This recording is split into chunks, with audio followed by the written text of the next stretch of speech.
The National Endowment for the Humanities, in collaboration with the Sable Museum of African American History and the Black Chicago History Forum, present the teaching of Black Chicago, Why and How. Presenters: Christopher R. Reed, PhD, Lionel Kimble, PhD, Charles R. Branham, PhD. He is the person who begins black independent politics. He starts out as an insurgent, pushing for African American representation in politics on the south side of Chicago. And he comes this close to defeating the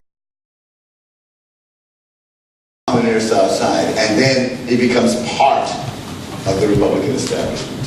He's the first black Ward Committee man. I have real trouble remembering that name. He's the first African American Ward Committee man. And he wields real power and influence until the 1920s, when he has such power that I believe that he becomes a threat to Big Bill Thompson. And when he refuses to endorse Big Bill Thompson for a third term, his political career comes to an end. This is the Appomattox Club. This is a group portrait of a group of African American postmen. I don't know how many people know this, but even as late as the 1950s, people with medical degrees were becoming Pullman porters or going to get jobs at the post office because they paid better. I mean, people don't want to talk about the impoverishment even of black professionals in the African American community in the 1950s and 60s, because Chicago's always had a reputation. This is the black political capital of America. This is the black business capital of America. If you want to go to any city in the world, in America, go to Chicago. This is where you can make money. And it's simply, historically, not been true. There have always been extraordinary exceptions to this rule. And there's always been a very active but very competitive black middle class. But it's often been a black middle class that has retained its black middle class status by its fingernails. This, of course, is one of my favorite people and one of the most complex people you'll ever meet. This is Oscar DePriest. Of course, Oscar DePriest was the first African American congressman from the North. And he creates this model because, as you know, elected from Chicago before Adam Clayton Powell was elected in Harlem. I don't know how many of you know that, how much more advanced African American politics in Chicago was than even Harlem. Oscar DePriest is interesting to me for several reasons. One, of course, is he never made a separation between politics and making money. I know it's hard for you to understand that a politician might do that, not keep those two areas totally separate, but he was a contractor who initially passed for white in Chicago, but he actually sued Oliver once for a contracting job. I'm sure you already know that. Yeah, he actually sued our church, Olivet Baptist Church, for not paying his bill. But he actually came afoul of politics, and he was actually charged with attempting to bribe a police officer, and he was defended by that gentleman second from the left. Anybody know who that gentleman is? The most famous lawyer in American history? Clarence Darrow. Clarence Darrow defended Oscar DePriest in 1917. Now, all of African American politics was transformed by the race riot in 1919. And there's still a good book out there to be written about the ways in which the race riot, not the history of the race riot, because I think William Tuttle's book is very, very good. I'm thinking about the ways in which the African American community and African American consciousness was transformed. I'll give you three things that I think are important, but I'm sure that somebody else might want to address it later, because the race riot is a seminal event in African American history in the city. First, it created far more of a consciousness of their own vulnerability. Because we're talking about every shop being closed for 4 days of rioting, and people, in some cases, being near starvation. African Americans became more convinced of the importance of creating African American businesses. And African Americans became more aware of how reliant, many of their communities were on white businesses during the race riot of 1919. Two, they were concerned about being blamed for the riot. Anybody, Chris, remember the name of the state's attorney? McClay Hoyne.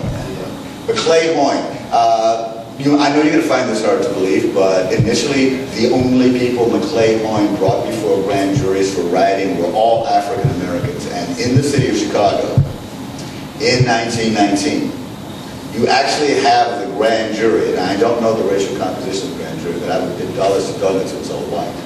You actually had the grand jury telling the state's attorney, I'm sorry, we're not indicting any more people until you bring us some white people. Black people can't be rioting against themselves.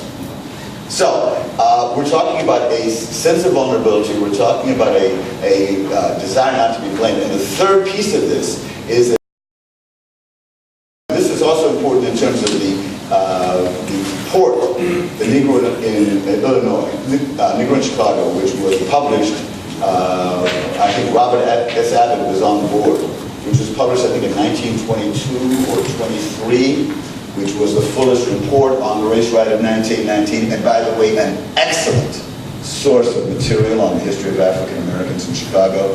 And African Americans were concerned that they would be blamed in this report for the race riot of 1919. The third thing they were concerned about is that it would intensify racial segregation.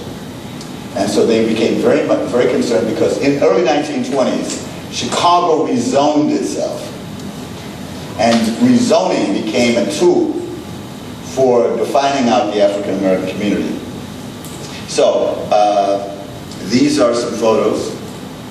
There should be 20 or 30 times this number of the incidences of African Americans and violence during the race riot of 1919. This is Louis B. Anderson. And I have a particular affection for Louis B. Anderson and this man, R.R. Jackson. These were the two aldermen in the second and third ward. And Louis B. Anderson, like Oscar DePriest, like Robert S. Abbott, like Ida B. Wells, like so many of the most prominent, like Jesse Binger, like so many of the most prominent people in African American history in the 1920s, all arrived within years of each other. They all came from some in the 1890s. Some like Louis B. Anderson and Ida B. Wells, in part because of the Chicago World's Fair. And this is a very important point, and I want you to understand this in terms of understanding Chicago history. These will be the pillars of the African American institution building. These will be the people who will be critically important for banking and newspapers and insurance companies and politics. They're not old settlers. They're people who arrived early enough to develop a reputation, develop contact, to raise money, to service a community which will then grow tremendously within the span of a decade or so. So they got here just early enough to become the first leaders of Black Chicago in the 1920s. I actually like R.R. Jackson for a number of reasons. One, Oscar DePriest got in trouble, got indicted, almost went to jail, because he saw R.R. Jackson as his rival. Two, it reminds you of the importance of the 8th Illinois, not the 8th Illinois Guard, it reminds you of the importance of military politics, because he was involved with the Spanish-American War. He was the commander of a small town in Cuba. A lot of the contacts he made was because he basically belonged to virtually every organization that existed in Chicago for African Americans. And he used all of these contacts to boast his political career. This, of course, is one of my personal heroes. And I don't know how many people know anything about him. What do you know about Robert S. Abbott and the Chicago Defender? I've got to do this very briefly. One, the Chicago Defender is the first national black newspaper. I think that's incredibly important. It is a spur to the Great Migration. Abbott is arguing constantly for African Americans to leave the South and to come north. Secondly, people got beat up, maybe even a few got killed, for possessing the Chicago Defender in parts of the South. Just simply reading the Chicago Defender in parts of the South was seen as a provocation. And of course, Pullman Porters were distributed all over the country. People were hungry for news. Chicago was for them a kind of beacon of how life might be better. The third thing I like about Robert S. Abbott is this is a guy who never learned how to drive a car, and he liked sitting and talking to people in barbershops. He actually liked sitting and talking to people on the curb of streets. He never lost that common touch. Robert S. Abbott was a Geechee. Anybody know what a Geechee is? Okay, Robert S. Abbott was a Geechee. He was a lawyer who comes to Chicago to start a career, but he doesn't fit the color scale. Look at his face. He loved to sing and had a beautiful singing voice, but certain choirs would not have him because he stood out in the color flow. It's a reminder of the importance of color as a distinctive feature of early African American history. Yes? You mentioned he was Geechee. You never explained what Geechee was. Okay, his origins were in the South Sea Islands off of the coast of South Carolina and Georgia. I remember, oh God, I'm forgetting everything. I remember going to the home of a professor at Roosevelt. Yeah, Lorenzo Dow Turner. I remember going to the home of Lorenzo Dow Turner, and he had a old record player which had a crank. He put a pine cone needle in the arm. Then he put this record, which must have weighed about 3 pounds, a metal record that he had made himself, on the turntable, put the pine cone needle down, cranked it, and played the voices of the people that he'd recorded in the 1930s who lived on these islands. And they were the most African people in America. Because of their isolation, because the islands were virtually all black, and because you could not get to it except for by water, they retained far more of their distinctive African culture. And of course, he wrote a dissertation where he basically traced these words back to various parts of Africa. Their isolation allowed them to retain elements of African culture, and including music and mythology that had been lost in other African American populations. But there's also a distinctive patois, pronunciation of certain words, that people identify as Geechee. Okay, and he was one of those people. Never lost it. But I think that gave him a sense of the importance of the average person, because he himself had faced discrimination at the hands of other African Americans. He'd faced the ridicule of other African Americans. And so I think that's a very important lesson to learn. In the 1890s, wasn't there a club of African American men, all of whom had white wives? Manassas. So the Manassas Club, and of course I went to I was hoping you'd say that because I went to Manassas High School in Memphis. So yeah, you know, I actually had not forgotten the name of that club. We will find ways to distinguish ourselves from each other. We will find ways to seek status. Now, the seeking of status is a universal, but African Americans in Chicago have been very aggressive at times in trying to separate ourselves out from each other, even as the city was separating out the black community from other communities. Okay. Jesse Bingham. Chris can probably talk much more about Jesse Bingham than I can. I've never been a big fan of Jesse Bingham, and I'm probably wrong. But without question, he had an entrepreneurial vision, and of course Bingham State Bank is the first state-chartered black bank in the country. I'm a bigger fan of this man. That's Overton. Right, Anthony Overton. He had so many companies. This company had 62 products alone. He had a bank, he had a newspaper. This was his building. In 1928, the NAACP awarded Anthony Overton the Spingarn Medal. Now, clearly, Binga is a much more important banker and financier. My argument is that Anthony Overton got the award because nobody who knew Jesse Binga.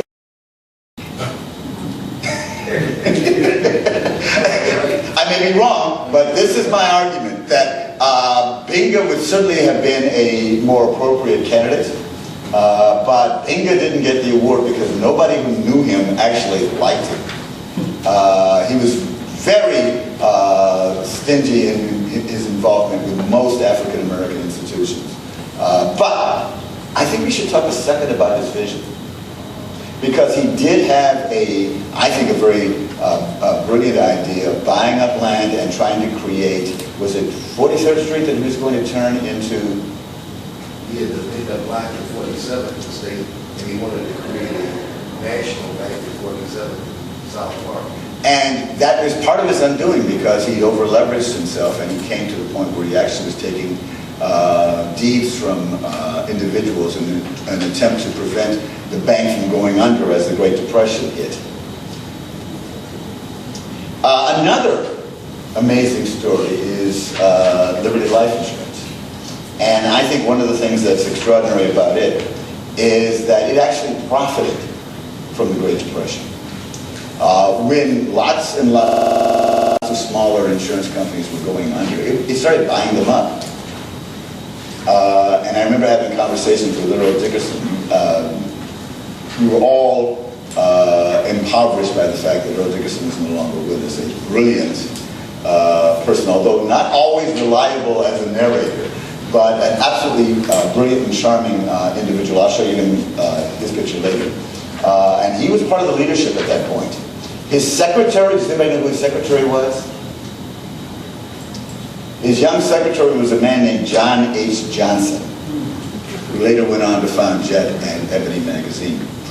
Okay, I thought we might want to take a look at the 1930s and self-portraits of the community in the 1930s.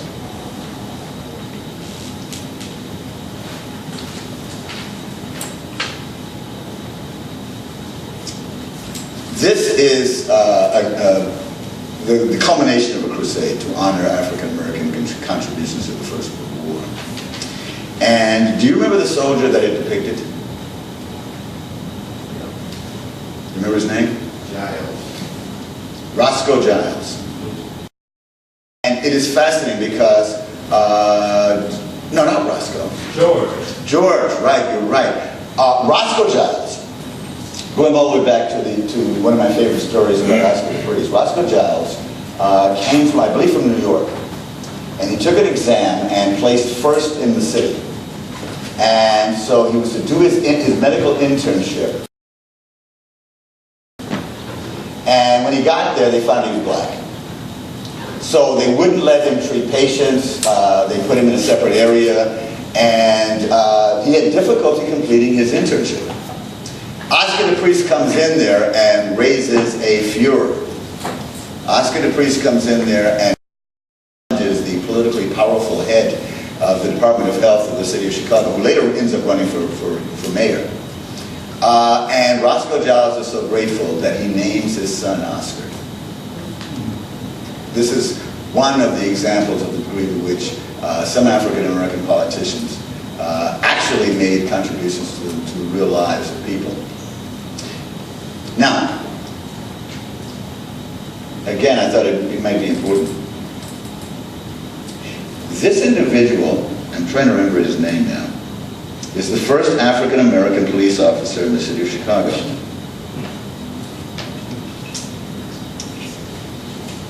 Do you remember his name? I had it down here, but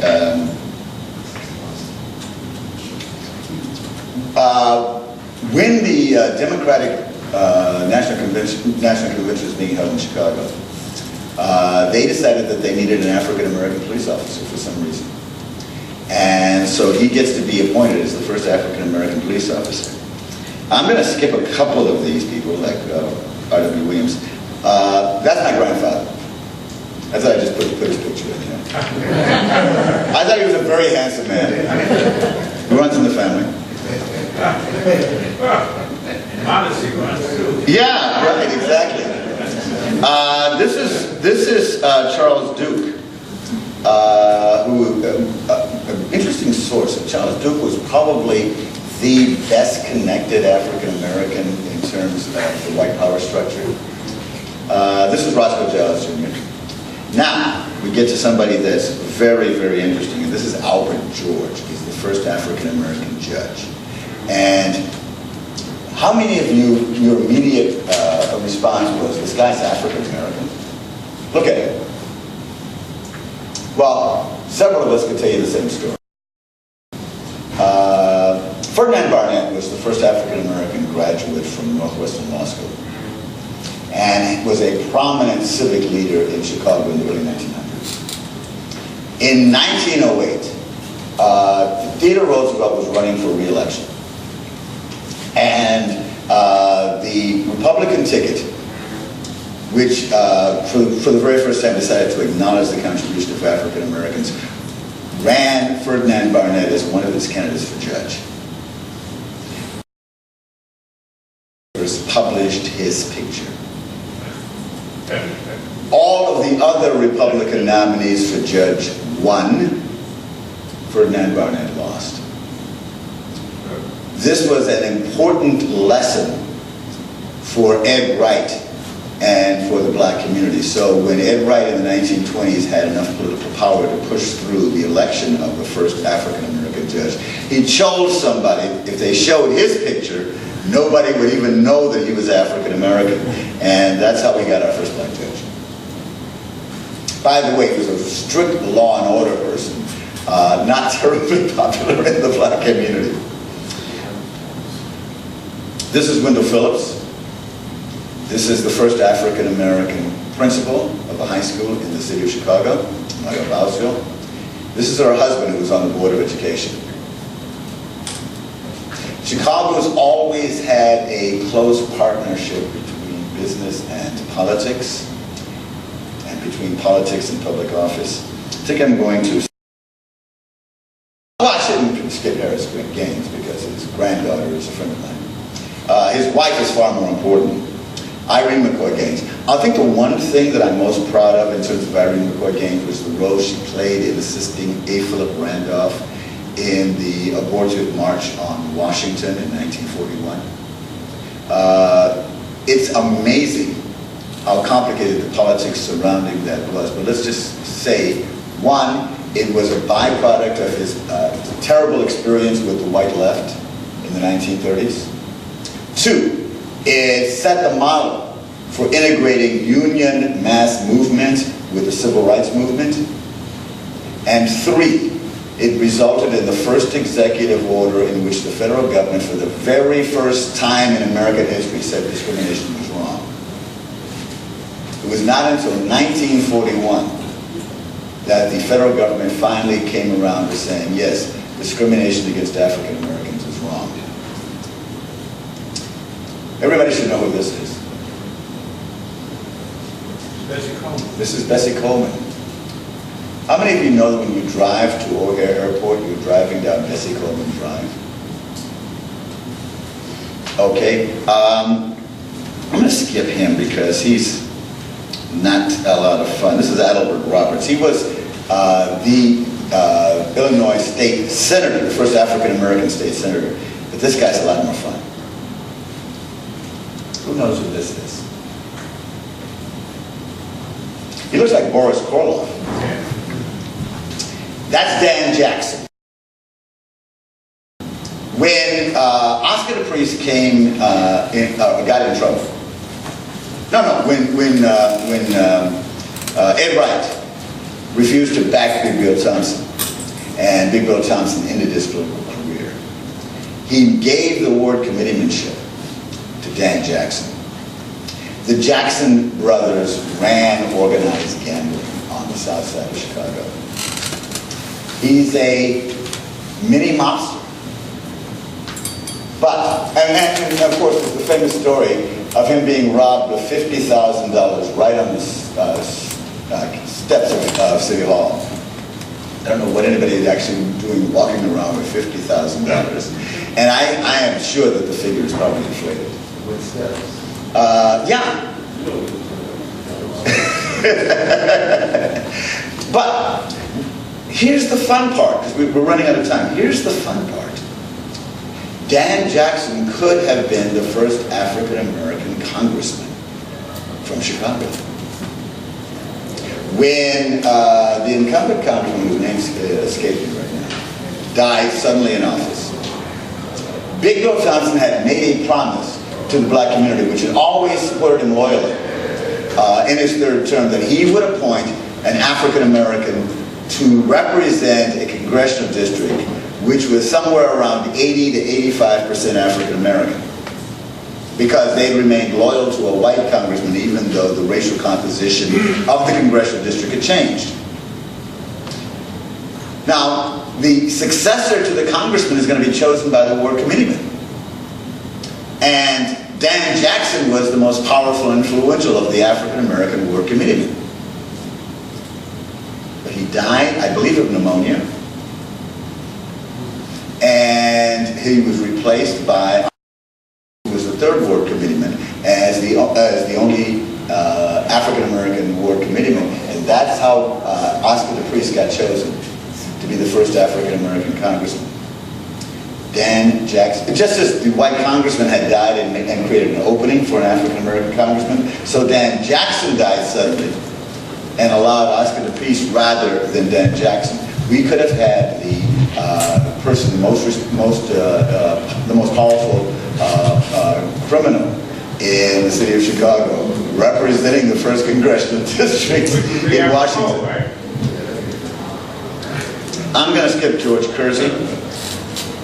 William King, brilliant platform orator, brilliant politician, but he happened to be a Republican. He was the principal rival to William Dawson. Though we see something of the devastation of the African-American community. This was the person who ultimately unseated Oscar DePriest. Again, I'm not a big fan of him. This is Arthur Wiggs Mitchell. He comes to Chicago out of Washington, D.C. He's largely, he votes basically for every New Deal program. But unlike Oscar DePriest, he's absolutely subservient. He's completely unaggressive in his dealings with the issues of race. Yes, he's an African American, but he is Oscar DePriest's successor, and he basically looks for the boots of Southern congressmen to lick. I do not like this. Arthur Mitchell. This is one of my personal heroes. This is Roby Dickerson.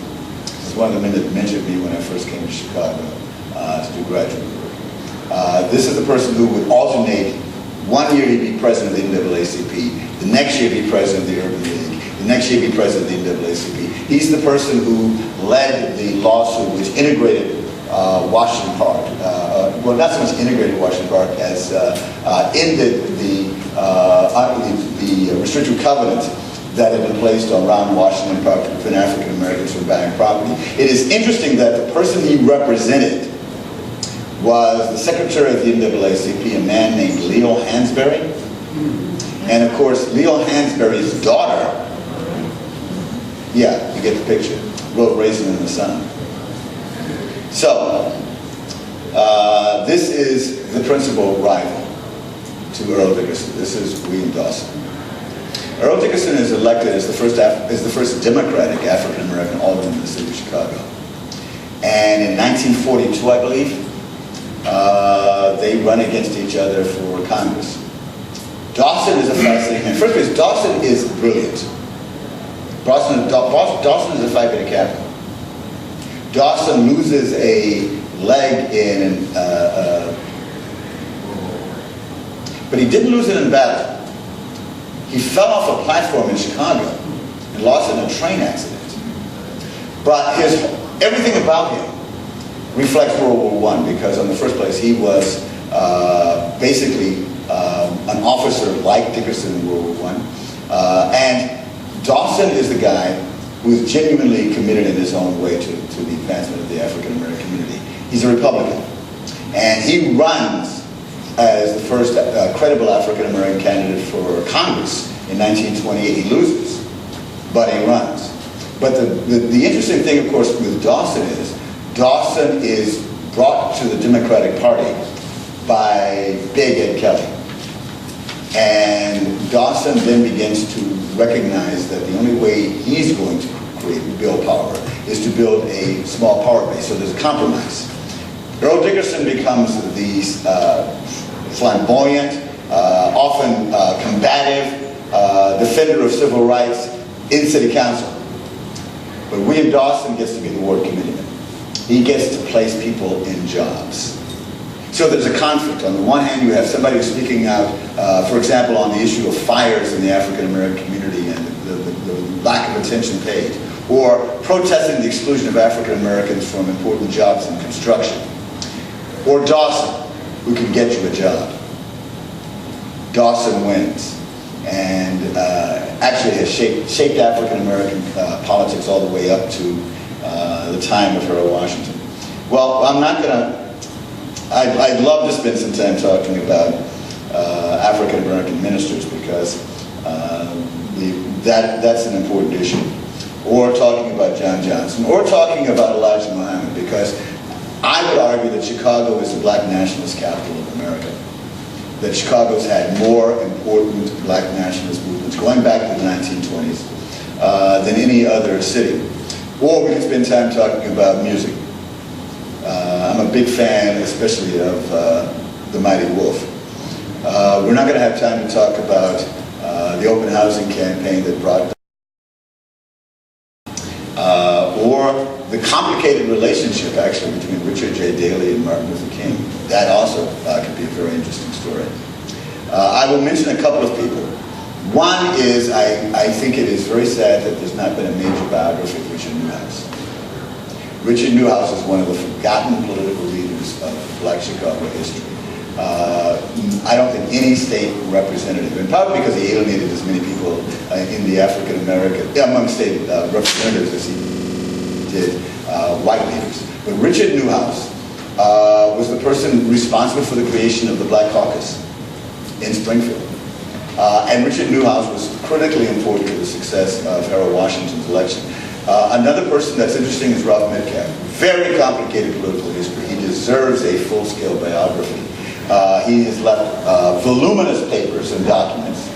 And of course, his campaign was slightly self-serving, because he was interested in the issues of many of his most prominent middle-class supporters, who were being basically stopped on the streets of Chicago and extorted for money because they were African-American doctors or African-American accountants or African-American lawyers. And the Chicago Police Department thought, well, I could just stop them and they'll give me some money to go away.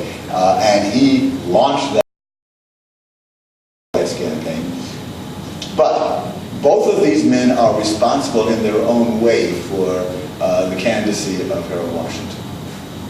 And Harold Washington's in that pantheon, maybe one step behind Ida B. Wells. But certainly, I still think of Harold Washington as my mentor.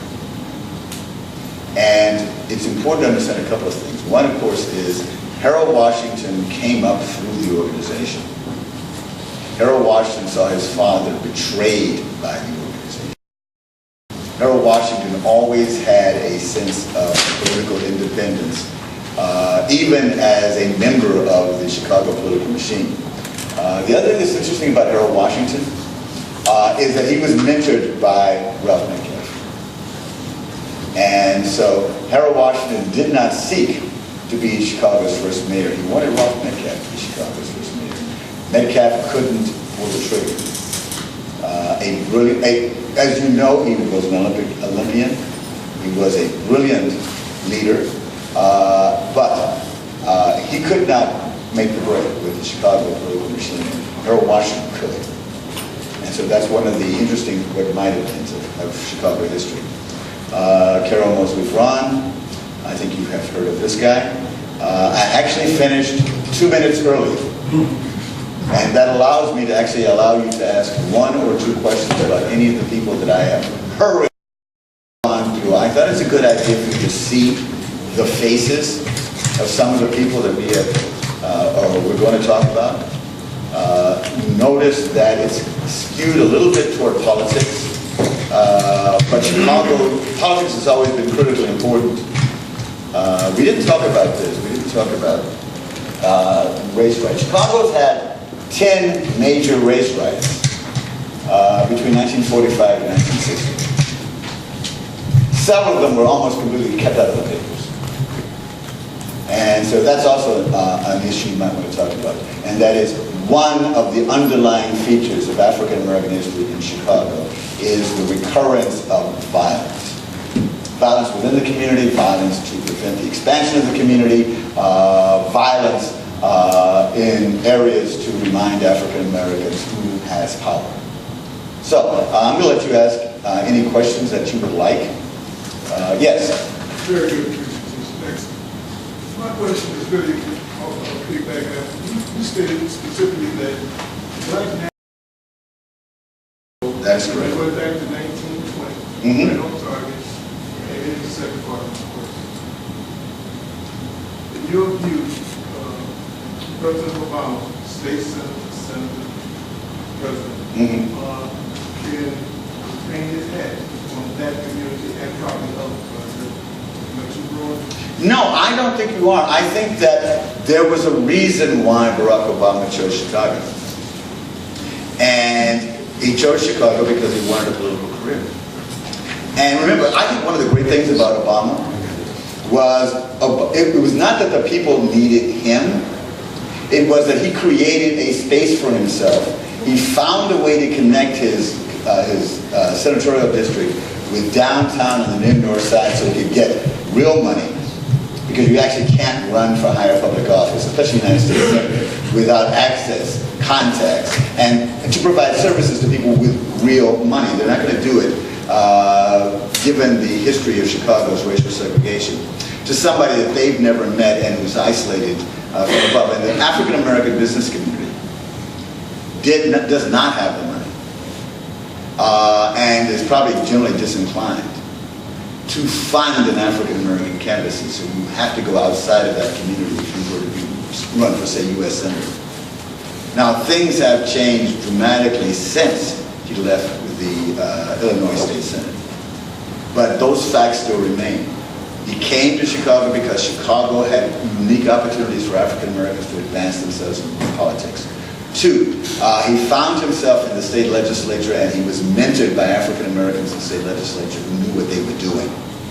He made it very clear almost from the beginning, you may be helping the first African American president of the United States. He was not shy about saying that.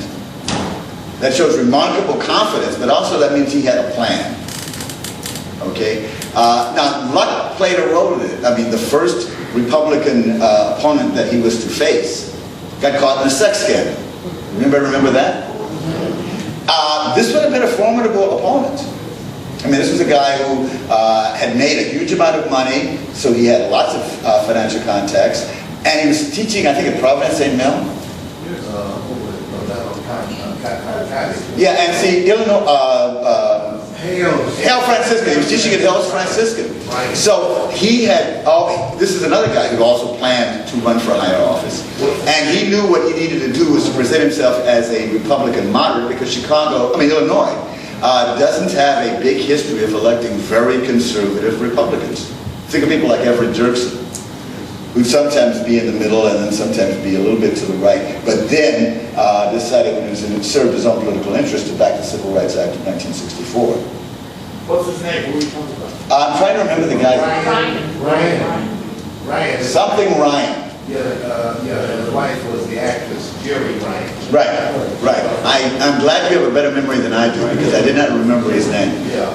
And then the Democrats called. And then he was replaced by Alan Keyes. How many of you remember Alan Keyes?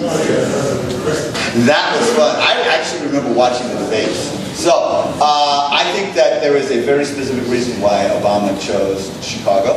I think that there were institutions in place which could have advanced his interests. And I think that there was, this was driven by, you don't get to be President of the United States unless you're overweeningly ambitious. One more question. Yes? First, let me thank you for the presentation. I mean, you were so fast about this thing. I want to say that's brilliant. Next thing I want to say, for those who do not know, going back to 1800s, can you recommend one or two books? I'm not necessarily talking about contemporary times, because it's easy. But if you can Professor recommend Reed reminds us one that or he two had a books. list of books right outside. I took a look at the program, and the bibliography is excellent. I might start with a couple of books by Professor Reed to provide you a background, especially in the 19th century. So I'm glad you asked that question because it's a wonderful segue to the next presenter. But an hour is really long enough without a break. So thank you so much for coming. I appreciate it. Thank you, great.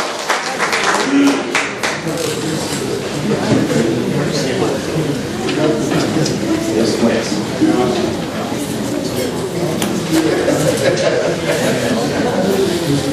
Oh, well, thank you for the honor of the water.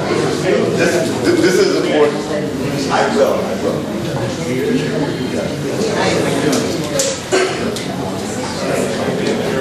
Well, that's quite all right.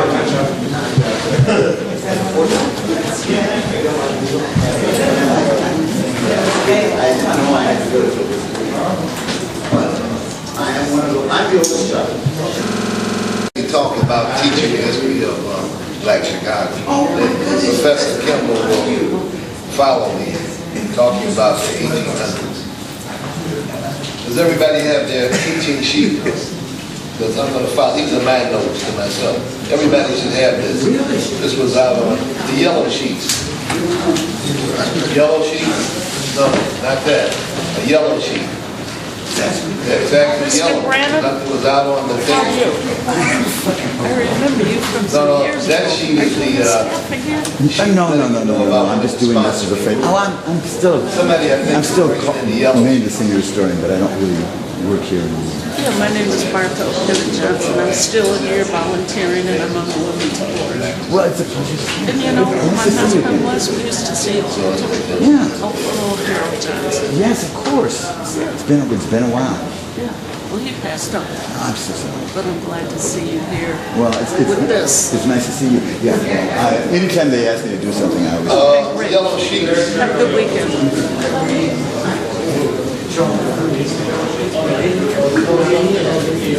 Here are the yellow sheets.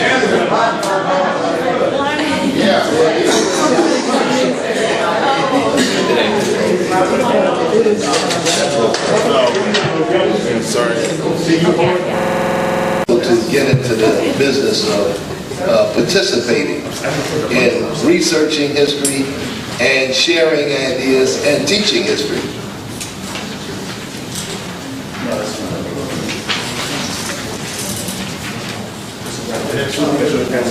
Now basically, you can go along, this is handed out because this is a how-to sheet, and this is what I'm talking about, so you can't get lost. We start out talking about what is history. This is an interesting explanation. We can all read this. Latin, you have a good voice. What is history according to this? History is the meaning of things said and done. As simple as that. Now, by the way, if there's no one around to record that something happened, there's no history. By the way, there is no history of the moon, because the moon, as you look down a little later, you'll see it takes humans to write history. Professor Starks? How would you prepare a counter definition which says that history is not what happened, history is what is written? Well, see, that's the next. Notice it says history is what the historians say it was. Everybody see that? History is what there's a lot of power in the voice or in the pen, whatever, or the voice. Professor Branham had an interpretation of history that for the most part agreed with what I say happened, but it's a little different in many instances. You can make history up here. It's as simple as that.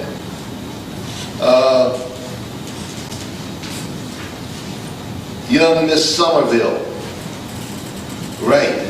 Can you give me the name of a man who came to Chicago before the 1920s who was a black nationalist? Name starts with a D. Mark Delaney. No, you're not young Miss Somerville. It's going to be your daughter. Oh. I said, yeah, she was supposed to say Martin Delaney. In the 1860s, the father of 19th century black nationalism came to Chicago. He was here in 1863, dressed in African regalia. And I'm assuming he was probably talking about Yoruba, maybe even Igbo culture. Igbo, gentlemen, raise your hand in the back. Brother Kafwa from Igbo land, yeah. Sister Somerville, an expert on Yoruba culture from Nigeria. Delaney actually was in Africa before the Civil War, and he made plans to take people back. Came back to the States, and then the war started in 1861. But he was up in Chicago during the war trying to convince African Americans to go to Africa, to live, to be in freedom as they once had been. Young lady here, raise your hand. The Africans started out in freedom, that's what they knew. Then enslavement came, coming over to America. What's going on right now is an attempt to take people back to freedom. Trying to get back the way you started. This is the latest issue of the Chicago Crusader newspaper with people saying, one down, two to go. These are steps towards freedom. Trying to clear the air. Yeah, this is very bold. Long time coming, but it's here. So, history is what the historians say it was. It's as simple as that. Just like when you go into a court of law and you've seen Judge Judy and Judge, who's the fellow from Detroit? Judge Mathis. The law is what the judges say it is. That's what the law is. And on the streets of Chicago, the law is what the police say it is. That's why Professor Branham mentioned Congressman Metcalf and his friends being harassed by the police, middle-class blacks. That was really something. Some of you probably remember those days. But history is what the historians say it is. The law is what the judges say it is. Power allows you to do these things. And that's one of the themes of today in writing history. You have to assume the power to yourself to write history. Now, I have a why here. Why do you have to get into history in the first place? I say it's a social necessity in the 21st century. It just makes sense. These young people here need to have a view of history that allows them to move forward progressively. It's as simple as that. When I was coming along, I had the nerve to challenge my older sister who told me there was a colored bank up on 31st or maybe on 35th Street. I couldn't believe her. Now, you never challenge your older sister. That's the worst thing you can do in life. So she couldn't be right, but my teachers hadn't told me about a black bank in Chicago. But her being older and living over here, she knew about the Binga State Bank, B-I-N-G-A, which Branham showed up here. And I want to show you 3 versions of his banks. He actually had 3 bank buildings and had proposed a 4th one. Okay, and that's the kind of history you need to know. Let's see, what did Carter G. Woodson warn us of? Miseducation in regard to history. How many of you, for you those in the 40s and 50s, were told when you got to college that you had grown up being deprived in life? How many people have said, I didn't know I had a impoverished life until my college professor told me I had, being colored or a Negro? How many can say that's the case? Can I see a show of hands? Yeah, you had been miseducated. Because I grew up thinking, well, I may not have known about the being a bank, but things sure looked pretty good from where I stood looking at my family. My father had a barber shop on 35th Street, Reed Barber Shop, under the L, then later near Michigan at 35th, till the block was torn down to build the police headquarters. My mother was intelligent, and these are the people who influenced me. This gentleman here, Professor Stark, you know who that is, don't you? Your grandfather. No, that's the greatest man who ever lived. Agreed. Well, he's on the cover of this book. What are you talking about? It's a book called A Question of Manhood. And there he is, the Honorable Henry Slaughter. Private, 116 colored infantry during the Civil War. He was a combat soldier. He was in combat. There were 170,000 black troops, probably half were in combat, with heavy casualties during the war. Excuse me. A friend of mine, Darlene Clark-Hine, needed a photograph of this book on black manhood. She said, "Who was that man?" I said, "That's my great-grandfather." He was a slave.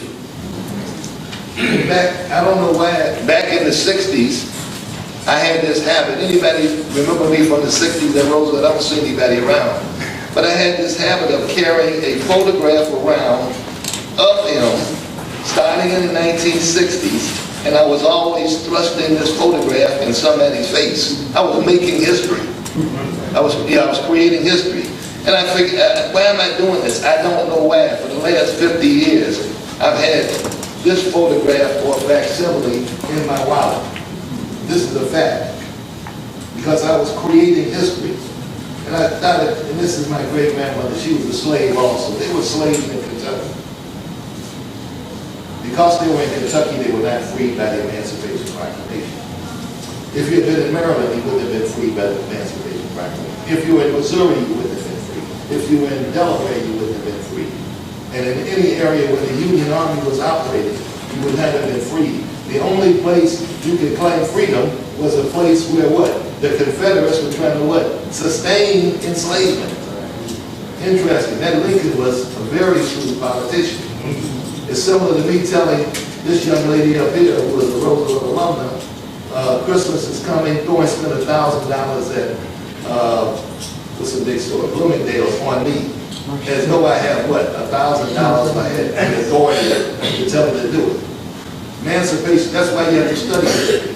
What was the meaning of that document? A very shrewdly constructed document, well placed to position the U.S. government based in Washington in a position to win the war. And that's another story. So while I started carrying a photograph that influenced me as I created it, everybody can what? Write history. You don't need a doctorate to write history. These three ladies are the children of the greatest man who ever lived. These two men are their husbands. This little girl is my mother. This is a 100-year-old photograph taken here in Chicago. This man was a Pullman porter. This man was a barber. The three women, because they were very skilled, able, and intelligent, had the option of working in the domestic sphere.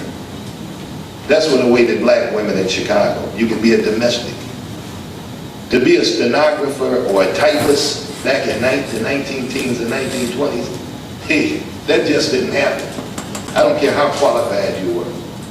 The example I like to use is not women who couldn't advance occupationally, but men. Branham showed you Earl Dickerson, who was the first black man to get a law degree from the University of Chicago. When he got his law degree in the 1920s, he thought he was going to be able to engage in the legal profession, but the doors, they didn't close in his face, they never opened to be closed. So the occupational ceiling, a chance to advance upward, even though you were skilled, talented, ambitious, were closed. That's why you have to take advantage, you young people today in the 21st century, of the doors that are open. The doors have been opened by your parents, your grandparents, your great-grandparents. There are a lot of doors open. We wouldn't be in this place now if it hadn't been for people like Congressman Metcalf, who helped Charles and Margaret Burroughs get this facility and bring their artifacts from over on 38th in Michigan over here into this building. And by the way, this building is, this operation, the Institute, is expanding. It will only expand though to the level it should be if you start supporting the DuSable Museum. Amen. That's very important. There was supposed to be somebody here from the museum making a plug, but she was ill today, so that's the plug that needed to be made. And this is an important institution. So this is the family of Henry Slaughter, 100 years ago in Chicago. What you can't see are two service stars over his left shoulder. He had two sons fighting in France during this period. Two sons who were combat soldiers. Notice I keep emphasizing combat. One was his son, my grandfather. This is my great-grandfather. The other was my great-uncle. They were in combat. By the way, the black troops who fought in combat in the U.S. didn't fight under the U.S. flag. They fought under whose flag? The French flag. And the U.S. government, after drafting a lot of black men, and they drafted my grandfather from Ohio, impoverishing the family. They drafted them by the hundreds of thousands, trained them in the South, mistreated them as they would do later in World War II, and didn't want them to go to France. Those that went, for the most part, did service work, burying bodies, unloading ships, which is important. But a real soldier wants to be a combat soldier. We have anybody here, any combat Marines? Show your hand, combat soldiers. Young man back there, you look familiar. All right, why did your hand go up? A what? All right. Sergeant Malcolm Reed, United States Marine Corps, First Gulf War. One of my bodyguards, that's why I can talk tough. Yeah. He grew up knowing that the USA on our toys that we put on the basement floor meant it slaughter. That's what I thought. That's what he thought. By the way, we had this too. In terms of teaching history, you need documents. A document can be a photograph. A document can be a copy of a Civil War discharge. This is just a copy. An actual discharge, a discharge. If you notice the date, and the date is shown as discharge date 1867. I thought the war ended in 1865. My good friend Adrian will say Roosevelt. Yeah, he spent 2 years in the service after the war ended, after being in combat. He was there when Robert E. Lee surrendered.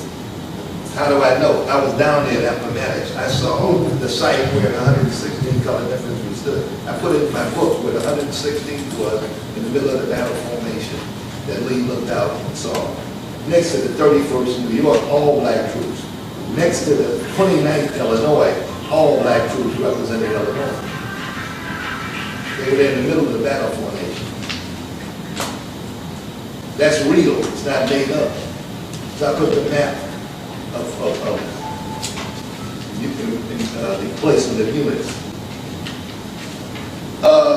This interesting thing about history, let's see, where are we? We got Carter G. Woodson's warning of miseducation. And by the way, the miseducation, unfortunately, in a lot of African American households started with the families themselves by not telling the children stories that they should have heard. That's where genealogy is important. I see a young lady back there that family used to pay me to make sure she got to school on time because I was in high school, she was in grammar school. Pat Bearden, raise your hand. Little bitty girl then.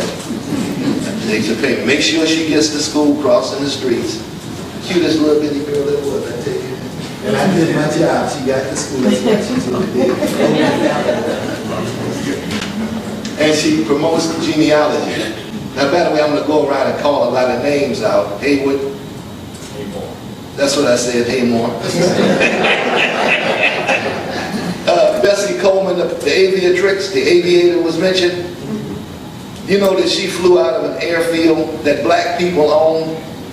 And you know where that was and what township, city, village? Where you from, Haymore? Robin. Thank you. That's the official historian of Robbins. Haymore. We got a lot of folks. I'll be calling a lot of names out here.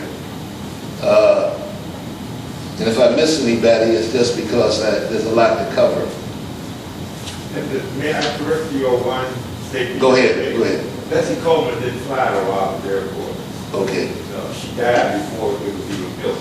okay, all right. The airport built in 31, she died in 26 or 27. All right, does everybody know what Bessie Coleman was?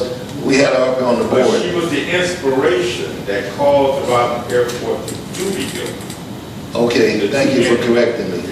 Thank you. Correct. That's interesting. A black flyer. Wasn't she the first black person to get a certificate? She went over to France? She was the second black Second. person. Okay. And then she died. She was the first black woman. Okay. But the first black was Eugene Bullard. Okay. And then the black people built the airport out in Robbins later. In 1931. And then by the time the Tuskegee experiment started, Willow Brown, a woman, Cornelius Coffey, and who else? John C. Robinson. Those three, the Black Eagle. Yeah, the Those brown three, condor. the Black Condor. Those The three, brown condor. the Brown Condor. Those three people went to help train the Tuskegee pilots. They came from a black airfield built in a black village outside of Chicago. Isn't that interesting? Starks and then this lady up here. I want to point out where Bessie Coleman was trained to be a pilot. France, wasn't it? She had to go to France because nobody wanted to train a black woman here. That's a common story. As Branham mentioned, if you're a doctor or a lawyer, you can make more money with being a Pullman porter. And by the way, let's not glamorize being a Pullman porter because the hours were so long, it was ridiculous. The hours were incredible. And by the way, if you did not fight with white folks on the train, like a lot of you would, because lots of militants out here. To keep your job, when jobs were scarce, you had to what? Go along with a lot of guff or stuff or whatever. Or you could get a good job at the post office. He mentioned a white congressman who had been in office. He won the award, the district won 80-90%. That was Martin B. Madden, who the blacks kept putting back in as their congressman because Madden delivered jobs. He protected them at the post office because within the ranks of the U.S. Congress, Madden, was on the important post, roads, and post office committee. This thing on politics really gets back to jobs. I told somebody years ago, I can stop a lot of the gang violence, give me 1,000 jobs on the West End. Make it attractive again to work like it was back in the 40s and 50s.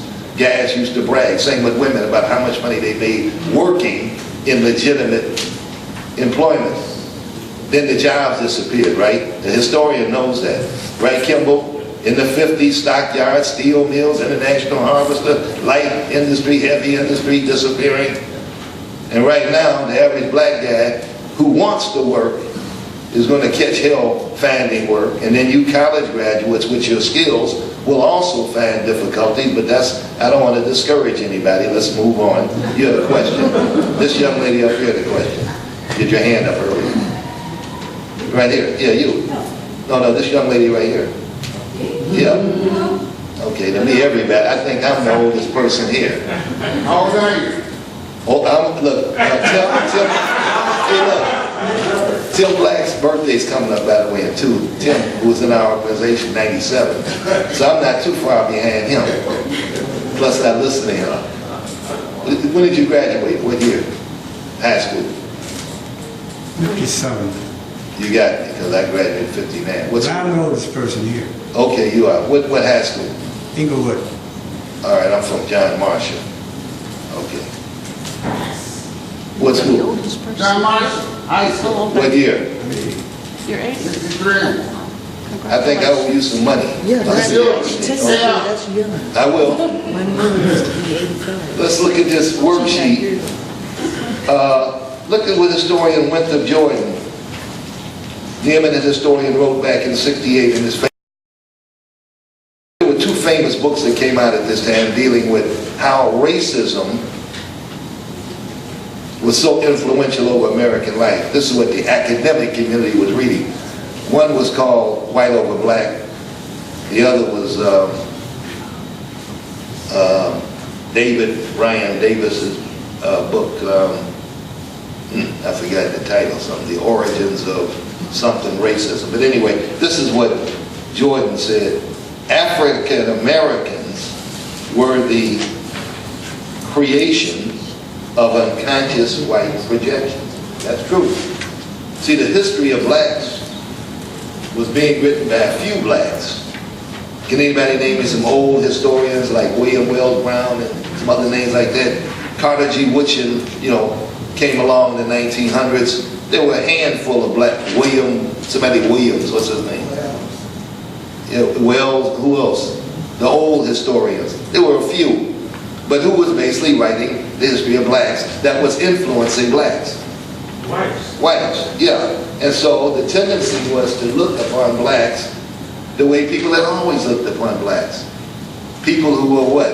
An embarrassment to the American nation, because although they were needed for economic purposes of economic exploitation, the mere fact that they were here showed that the nation was committed to sin and sinfulness, exploiting people. What did old Abraham Lincoln say? The black man makes the bread and the white man eats it.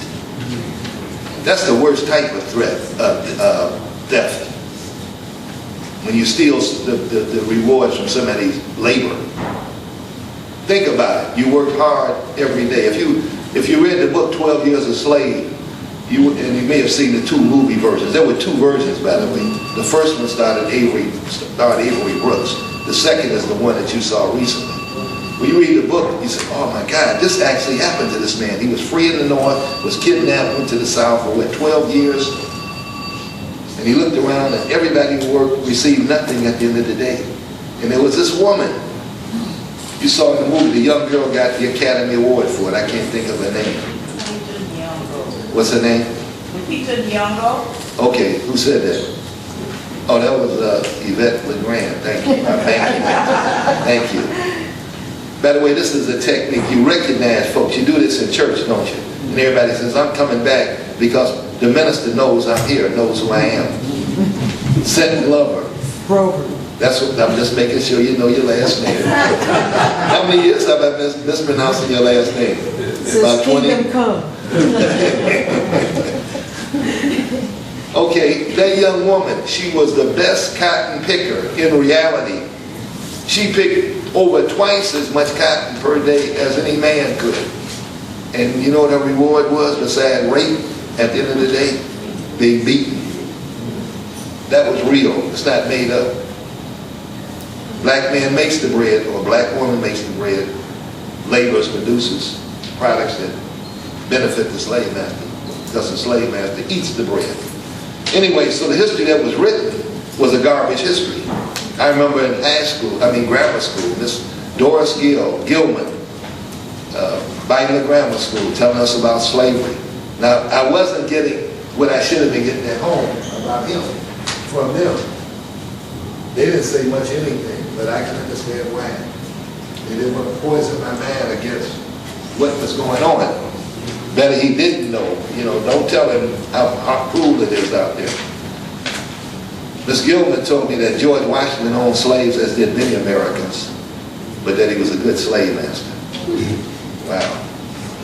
And she was pretty, of course, articulate, as most of our teachers are and were. How many teachers do we have here today? Former teachers? Wannabe teachers? Okay. All right. African Americans were the creation of unconscious white projections.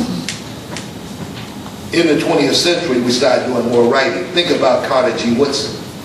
We have been the president, in fact, of the local branch of the organization that Carter G. Woodson started. I'm sorry, what's the name of this organization? It's the Association for the Study of African American Life and History. See Lionel Kimble if you're interested in joining. What year did he start that organization? Started September 9, 1915, the Wabash Avenue YMCA. And he started it to what? Create what? Create, promote, preserve the history of African Americans. Okay, little Miss Somerville wants to say something with us. Oh, well, that's it. That's a good date. Okay. Good politics. This young lady here, when is your birthday? Okay, that's another good date. political town, see? Okay. All right, now look at Carl Becker. You know, this guy is talking up here. I can't. Do I have to have a doctorate? Well, what did Carl Becker say? That what? Quote unquote? In the quotes, what's it say? Yeah, which was his title. I think in 1932 he gave a speech before the National Historical Association, American Historical Association, and it was called "Every Man His Own Historian." And he talked about how men and women could what? Research, create, produce history. You don't have to go to college to be a historian, but you do have to have interest. Be willing to work hard to dig, usually through genealogy, right, Central? Yes. That period. And then you get the names, and then you put what? Meat on the skeleton. I work backwards. I put the meat on the skeleton, then I start looking at the skeleton. But I do know both. By the way, from these people up here who inspired me, I started to learn the meaning of the questions, which helped me understand what? The answers. Forget the answer. That doesn't make you intelligent or smart. What's the meaning of the question? For example, why do you black people do what you do today? Like cause the recession of 2008. That's what I heard. Like getting home loans you couldn't keep up with. And then, why do you embarrass the city with your crime rate? And what kind of question is that? Know the meaning of the question before you deal with an answer. The meaning of the question. I always tell you, I sat at the feet of the master. These are my masters. I knew, of course, my brother, this gentleman, and this lady. And they told me things, and a lot of I had forgotten. But evidently, that's probably why I started carrying that photograph. But I just can't remember all that they told me because they were much older when I was born. I wasn't born until the war. These people were born in the 1800s. Very influential group. Let's move on to the worksheet. Notice history is written by people. People write history. Books just don't pop out of the sky. You write history. So every individual, church, fraternal organization, social club, whatever, can engage in amassing and sharing knowledge. No matter where the history doesn't have to be written down, you can talk it out. Isn't that what the griot does in Africa? Oral history is history. Written history is history. What kind of devices do you use to deal with history? Well, I brought these along because you can learn history from a map. This is a map from 1937. This is a document, a device to teach history. This was made up by the Urban League back in 1937. It shows me where the African Americans live. Basically here in what we call Bronzeville now. But does anybody else see where blacks live in the city elsewhere? So you can't go around talking about where Bronzeville was the end all and be all, where more people lived there than anywhere else. But hey, there were people that lived way down here in the area I don't know anything about. There was no Allville Garden down here in 19. That wasn't until 45. I don't know. There was a colony of African Americans there. Over here in Northern Park, Lilydale, West Chesterfield. Over there in Hyde Park, he mentioned. Down here around the steel mills. 2 colonies or settlements of African Americans. One around Maxwell Street, one farther north around Lake Street. That's the one where I grew up, although I was born down here. And then up north, Branham mentioned the people were pushed out the north side. Of course, Americans lived north in Evanston and then Lynette in those places. They lived in Oak Park before they were pushed out into Maywood. Lived everywhere. And in fact, what did my father used to say?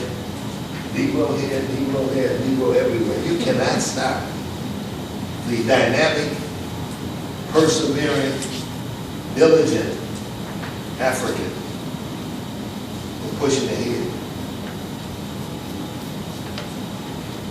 That's true. That's why when he mentioned Jesse Bingham, the banker, who people didn't like, talked about himself in the third person, he would say, Bingham knows what to do. Bingham will do this. He didn't say I or me, Bingham. If you look at his background, if you do historical research, and I met one of his relatives years ago down in Virginia, I found out the family came from probably the islands of the Caribbean. Then they went up to Canada and ended down in Detroit.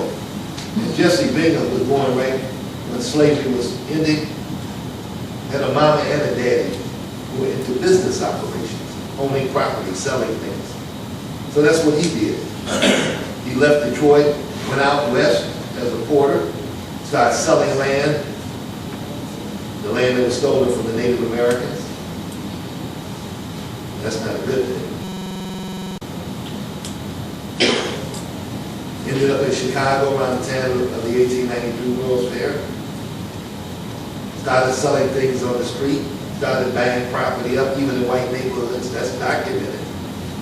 Had a whole block called the Binga, B-I-N-G-A block, 47th and State. Started a bank in 1908. And let me see if I can see these banks here. But the map is a document. Let's see if we can find some banks. That's Oliver Baptist Church. That's Fannie Marion Williams. These are some outstanding African American. Oh, there's my man, Abbott, the cultural icon of the 20s. He supported black writers in the 1920s. You could go to his home over in Champlain, but he needed a bigger home, so he bought a mansion over on King Drive, which is still standing. He had whites, he had blacks, he had Chinese students in there, encouraging writers. Belonged to the Civic Opera, where he would appear with his wives. Two wives, one wife divorced. Come up in his Rolls Royce. Why not? Robert S. Abbott started the Chicago Defender. Branham mentioned Geechee. The other word you might know about is Gullah. They're usually referred to as Gullah. Geechee Gullah, the Gullah people. And I know I had the opportunity to study under Lorenzo Turner Edwell. Brilliant man. PhD, University of Chicago, something like 1918. The man was absolutely brilliant. There was an exhibit here 2 years ago of Gullah culture. And in fact, I think in this room there was a woman, the queen of the Gullah.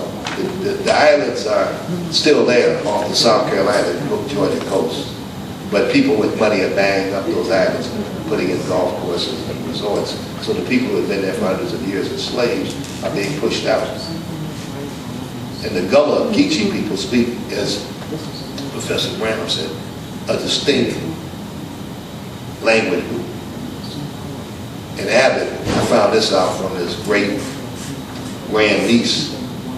He had difficulty also because when he spoke, he had that patois, as Branham said. He didn't speak the way Professor Kimble would be speaking, or the way Robert T. Starks, professor back there, speaks.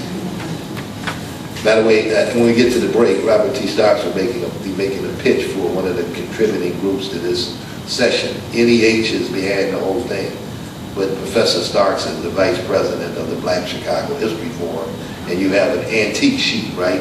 That light brown sheet. Yeah, you may want to ask him about the organization which promotes the teaching of history. Where we at time? Somebody yawned. Okay, I want to went to them. Okay, these are all people who were on the case. Okay, you saw that, Defender. This is fantastic. I'm not going to, oh, there's Abbott in his Rolls Royce in front of the Newberry Library during World War I. My mother remembered him. She said, yeah, he was always seen tux, tails, always overdressed, always overcompensated. It took care of his family, took care of the black community, great contributor to culture. There's Point Chapel. Oh, there's Bethel African Methodist Episcopal Church that was destroyed. It was over at 30th and Dearborn. Yeah, that's Olivet Baptist. How many Catholics? You recognize this man? Is he up for sainthood? Toten, yeah. We're going to keep trying, fellow Catholic. First black Catholic priest in America. Is that right? All right, you know, now there was another man, but he didn't acknowledge himself as being African American, black. Is that him? Yeah. But this gentleman, he acknowledged that he was I'm a black man. And I came back to Chicago, headed the first black Catholic church in Chicago. Back to Chicago. Yeah, unfortunately, Dad young, didn't he?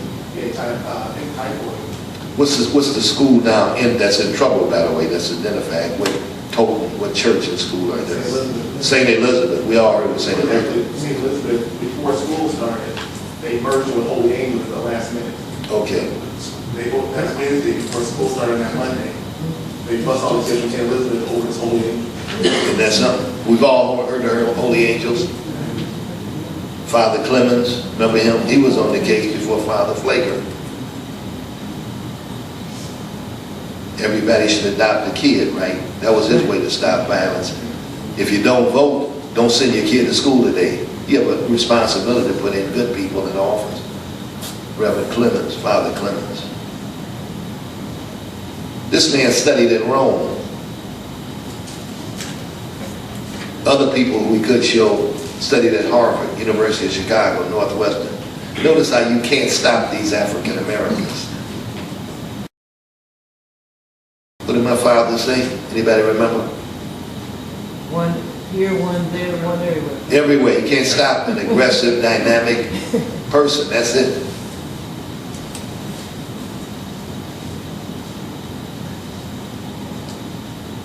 I'm looking at a chart from the book Black Metropolis showing businesses in Chicago. What's the first year where businesses are shown? This is the document too. But you know something, there were black businesses before 1860 in Chicago. Did you know there was a black doctor trained at what is now Rush University who came out of Chicago before the Civil War? And during the war there was a black doctor, Hutchinson, and there were a couple of black lawyers. Wow. And you know, black people had the nerve to, actually, I gotta speed up. Actually,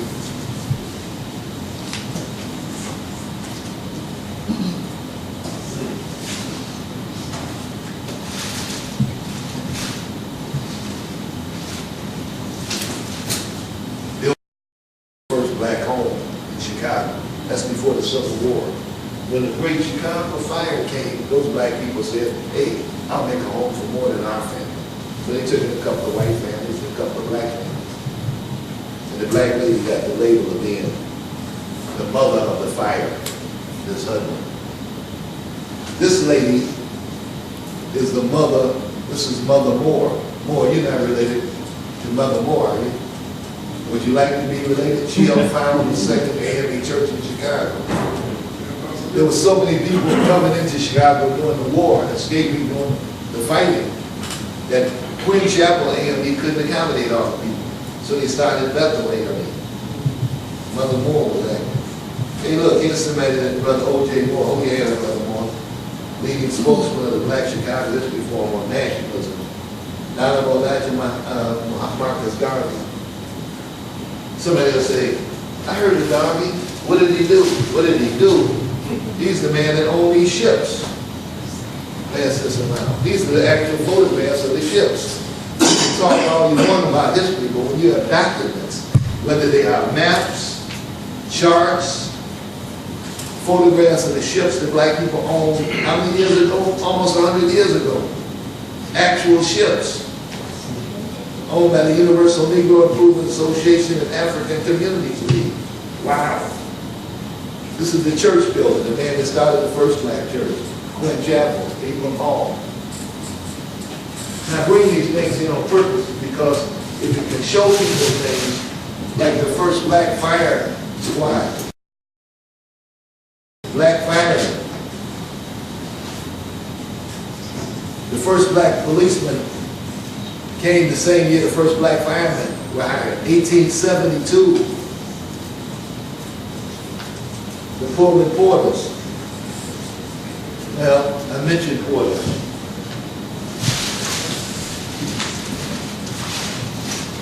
My favorite, the Civil War soldier. And this man is actually the grandfather of the late Mr. Griffin, who owned a funeral home down on King Drive. Let's see what else we have here. The Japanese people deal with self-history, shifting from the past to the present to make sense of life. That's good. I'm always inspired by my ancestors telling me to keep pushing. Don't stop, ever. Don't stop. Keep going. Push. Who cares if they're obstacles? When I grew up on the west side, we learned one thing. Do your best. Shoot your best. Stay out of my way. I'm moving ahead. What did Stokely Carmichael say in the 60s? Move over. Or we're what? Move over you. Right? That's what these folks here talking about. That's what the thinking for you to go. You need to go to Cuba. That's where he's going for vacation. Man, I didn't vote for him that way. And I'm sorry some of you folks did. But then again, the president told you he was a good man. Christopher, it's going to be okay. He's going to ask. If they'll have it. He wants to be the next Batista. Now look at the methods of history. We talked about it takes people to have a history and a person to write or tell it or inscribe it. You can start with history tomorrow at church. Find out about your church history. Ask them old people about what it was like coming up down home or in Chicago. Find out about what happened. Go out on 29th Street at the beach and look at that rock and see what it says. This is where the riot started. And then you notice that the rock was put there with this black kids that they're learning about African American history. You better learn about it so you know first was what. Lene, whose last name I forgot, hold your hand up. And who is that with Lene? Mr. Rogers. Yeah, hold your hands up. Yesterday, these two young people put on a historical display of great importance at the Alonzo Stagg Elementary School. They spent, months putting together this great big panorama, starting with DuSable, and then the next thing is going to be 1830 to 1860 in Chicago, talking about John Jones and this person and that person, women and men, and blacks fighting against slavery in Chicago and the black codes. And there were 4 women. I got $100 if you can name me the 4 women who were part of the Big 4. I got the money right here. This looks, Lionel, is this $100 bill or isn't it? It's $100 bill. That was close, but you only named 3. Wasn't one of them John Jones, right? Yes, but it's too late to get down to that. By the way, John Jones' wife has a park named after her over there in Dearman Park too. You know, where something like 13th, 14th, and Dearman, inside the Dearman Park 2 development. Mary Richardson Jones.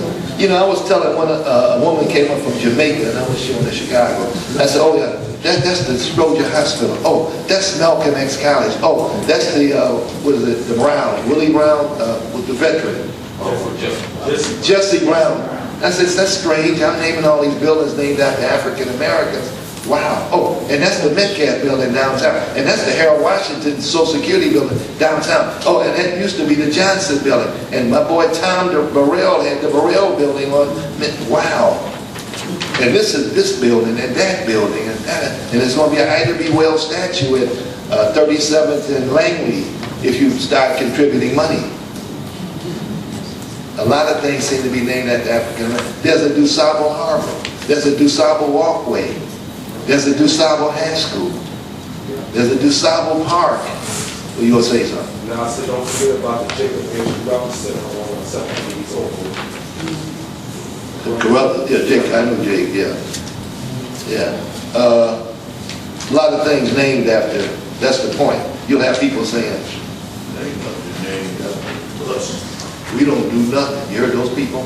Yes. I'm glad we get time kicking those people to the curb.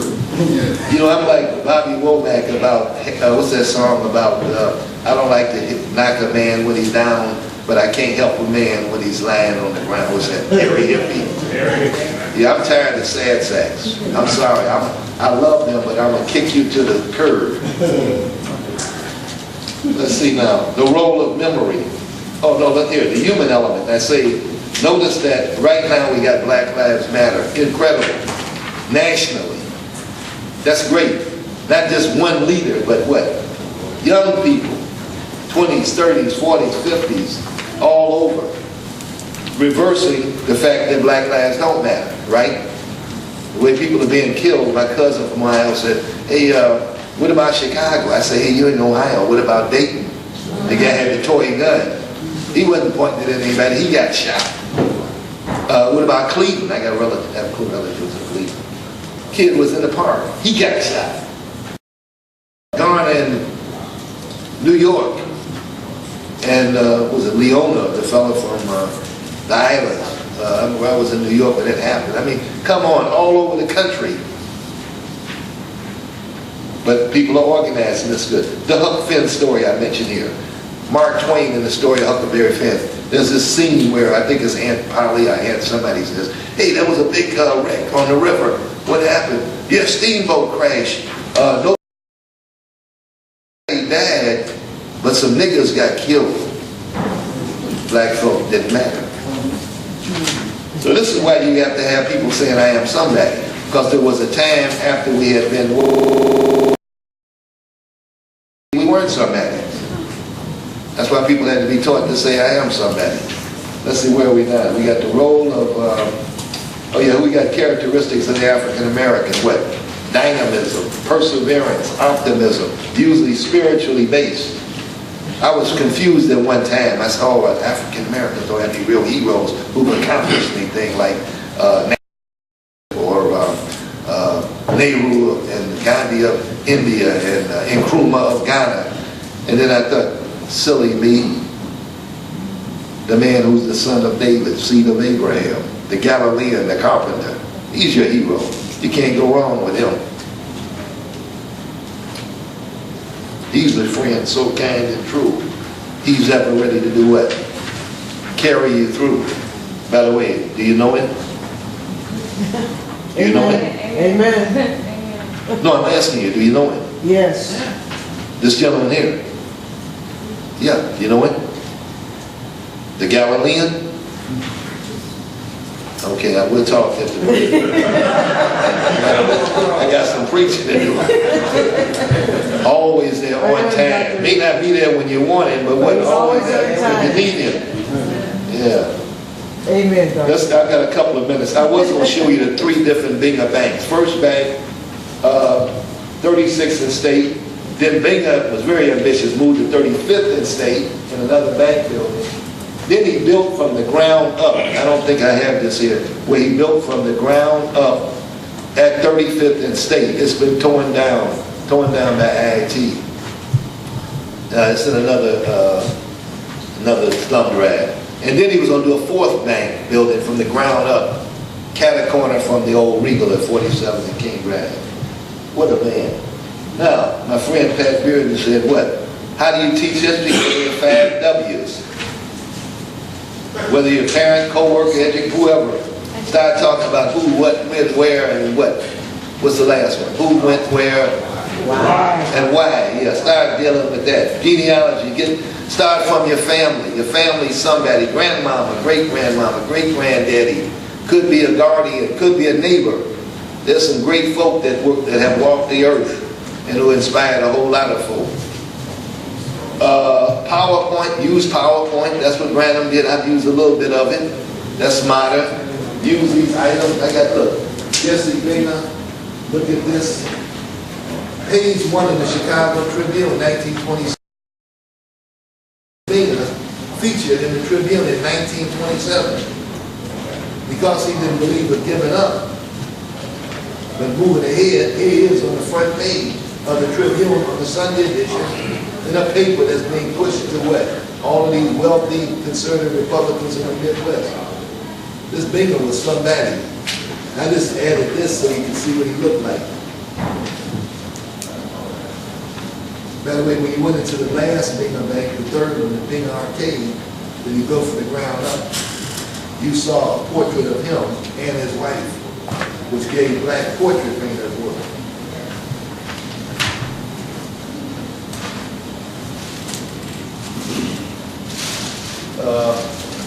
Let's see where we are. Let's get some questions. Periodization, Civil War, great thing. Last point. Chicago is important. Tim Black talks about the importance of place, and he likes. And remember that the last point here is that it was mentioned, why did Obama come to Chicago? Because this was a place where you could what? You could use this as a launching pad to go forward. The place is a sacred place. You have go-getters here. They got a lot done. They're still getting a lot done.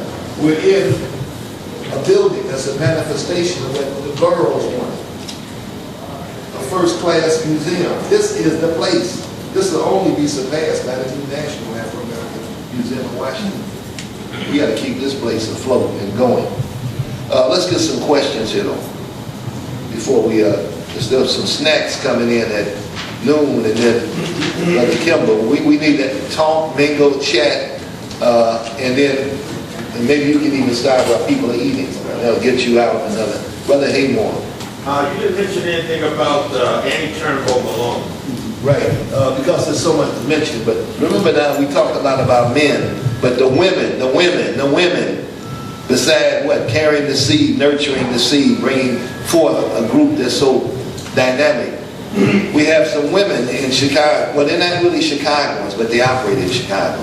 Miss Malone is really from Indianapolis. That was her base. No, wait a minute now. Well, she was born in Illinois. But who is the seed? But St. Louis. St. Louis, and then Indianapolis is, what's her name? C.J. Walker. Yeah, but we had our own Overton. They were all competitors. But getting back, what do you want to say about Malone, Mrs. Malone? Well, there's a confusion about who the first black woman in America. Everybody said that was Madam Walker. Yeah. And it turns it's Annie Turnbull Malone, who taught Madam Walker. And Madam Walker was an agent for Annie Malone. And I think the truth be told, Madam Walker never lived to see $1 million. Her company made $1 million after she died, but she died early in her business. But everything she did was she copied Annie Malone. Even the building she built in Indianapolis was identical to the building that Annie Malone built in St. Louis. And even her philanthropic giving was typical of what Annie Malone did. But Annie Malone was really the first black woman millionaire in America, not Madam Walker, and misprinted. Now, what I learned from this is there have been several people. Isn't that great? Not just one person. It's not just one person. And these dynamic people can what? Rise to become wealthy. You mentioned the word philanthropy. And can share the wealth as Oprah has done, as Michael Jordan and his mother and father have done and are doing. Yeah, these people are sharing the wealth. I know of evidence that they've shared the wealth, as John Johnson has done, as Gardner has done. People have risen, more than one. I really don't care who was the first. I do care that they shared the wealth. I do care that they have risen, and others will rise in that place. That's what I like about it. That's the lesson of history. More than one, always rising, always sharing, always concerned about the people. You know what? I have said this many times. O.J. Moore, you heard me say, thank God that you made me a what? I usually say a colored man. He's from 57, I'm from 59. We used to be colored men. I thank God for making me a black man. Black man. Yeah. Yvette LeGrand. Thank her. Question about how to get more subject matter out on teaching of Reconstruction and its impact. It is, you know, if you kind of think about the way people talk, you know, the way people have read the comments on the internet, people think that 1863, 1864, when we freed the slaves, and from then it should be, you get to go. Why are you still here in this situation? And it seems like nobody ever teaches Reconstruction and its impact. Well, you notice that because there's so much to teach. That's the best answer. There's so many people have done so much. Where did these two folks here from Stagg School move on to the Reconstruction after the Civil War? You're going to say, wow. You're going to have trouble with 1830 to 1860. It's so much to write about and study about. We have done so much.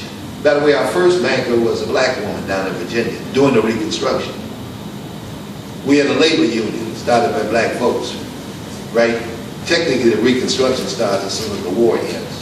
So, but it's just so much to study and learn about, because so much was done. Brother Kimble. I think I had that same problem about Reconstruction, but I think Darlene's textbook that she did. Oh yeah, the Odyssey, the Afro-American Odyssey, Madari Clark. Volume 1 does a fantastic job talking about really the nuances of Reconstruction, and it's an easy enough read to get through. And I think you can depending on what level you're teaching, you can modify some of the stuff when you're looking at it. But I think the best teaching sources we have out there on Reconstruction. I think the great thing about that particular, I'm not a big textbook guy.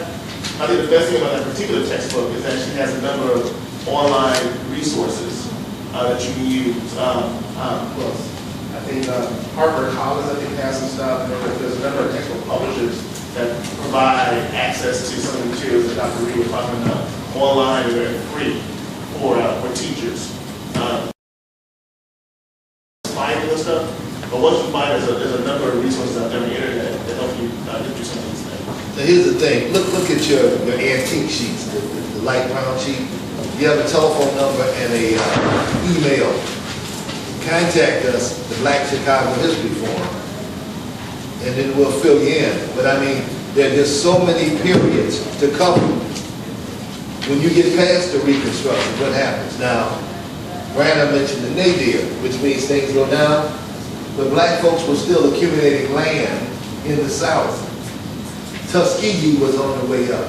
The key thing about Tuskegee is that Booker T had blacks planning to what? Buy as much land, control as much land, accumulate as much wealth as they could. That's why the man was called the most dangerous Negro in America, Booker T. Washington. By the way, when he came to Chicago, the first thing he did was get up and start exhorting the people. You own this, you own that, you can own more. I've seen your beautiful homes and boulevards. You should have more. You have crime, eliminate it. Control your neighborhood. The community belonged, that was Booker T. Now when he went south, he had to zip his lip. Why is that? Because they were lynching people that spoke up publicly. Every year from Tuskegee, the people from the agricultural department sent out a wagon, the Jessup wagon, to teach the farmers of the South how to grow more crops, bigger yields, to make more money. So the finest carriages and some of the finest houses down there, and I can't remember the name of that county, Tuskegee, were owned by black people. The most dangerous Negro in Chicago was the one that was telling black folks quietly to push ahead, to excel. That was Booker T. Both Booker T and Du Bois, you know, chatted. Both wanted black businesses to advance. Booker T was on the firing line, so he just had to be quiet in the South. When he came north, he was the biggest Malcolm X there was. And this is documented. It's not just talk. I quoted some of the stuff he would say when he came north. He came to Chicago, exhorting, E-X-H-O-R-T, to exhort the people. Sounded like the most militant. Move ahead, control everything. Interesting figure. This is all part of black history in the back. And further on the Roosevelt documentary about liberty and the Roosevelt documentary. You say make a comment about it? Yeah, it's a documentary here about the Roosevelt family. Yeah. And they talk about the gifts made of $2 billion. Yeah, well, when you say something about Roosevelt. Yeah, yeah, he was a true philanthropist. I had a chance to go through his papers over at the University of Chicago. The man gave because it was in his blood. He was committed to helping people. This is what he said. I don't help Negro people because they're Negroes. I help them because they're people. And you don't get ahead in life. Booker T had even said this. You keep somebody in the gutter, your trousers are going to get dirty. You help people, you help yourself. That was Roosevelt's attitude. And he just didn't give money. It's just like, you want to learn, excuse me for pointing at you, but you want to learn how to feed yourself. No, not you laughing, I know you know this already. I can either give you some fish or teach you how to fish as I'm giving you some fish, right? You need some fish to eat, to have some energy, protein while you're fishing. But Roosevelt believed in helping people learn how to fish. You put up $25,000, I'll put up $25,000.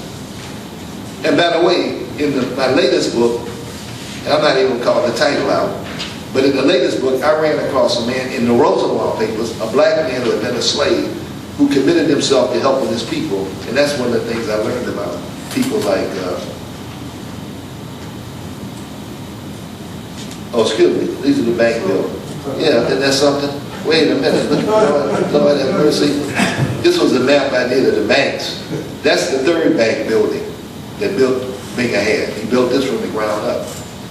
I was told by two men who were there, you walked in this building, boy, you felt good with the wood and the marble and what have you. This was the second, 35th, the northwest corner of 35th and State. This is the second bank building right here, next to it. The first one was down at 36th Place next to it. The fourth one, which was never built, was to be at 47th in South Park. The Depression came. Let's see what else. Oh, that's the second building. That's the first building. Was Venus Bank before Douglas Bank? Yes, yes. And by the way, Douglas's bank, the Douglas Bank, which is the Overton, is still standing. The Black Chicago History Forum, remember we had a tour. We left the Chicago B building in the 3600 and walked past the site where this bank had been, but across the street is the Douglas Bank, and we walked to 35th Street and we saw two obelisks, the monuments, two black banking and black business up and down State Street. That used to be called the Black Wall Street. Somebody told me they did a tour of Chicago. I just asked the tour bus driver, anything happen here? No. That's why you have to do your own history. Do for self. Write your own history. Learn about yourself. Don't be like I was. I didn't believe my older sister. And because of it, I suffered in my life. I used to be a great big strapman guy, great big muscular, tall.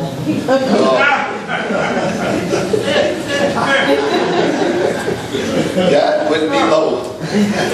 Why didn't I listen to that woman? Don't tell me where I could be today.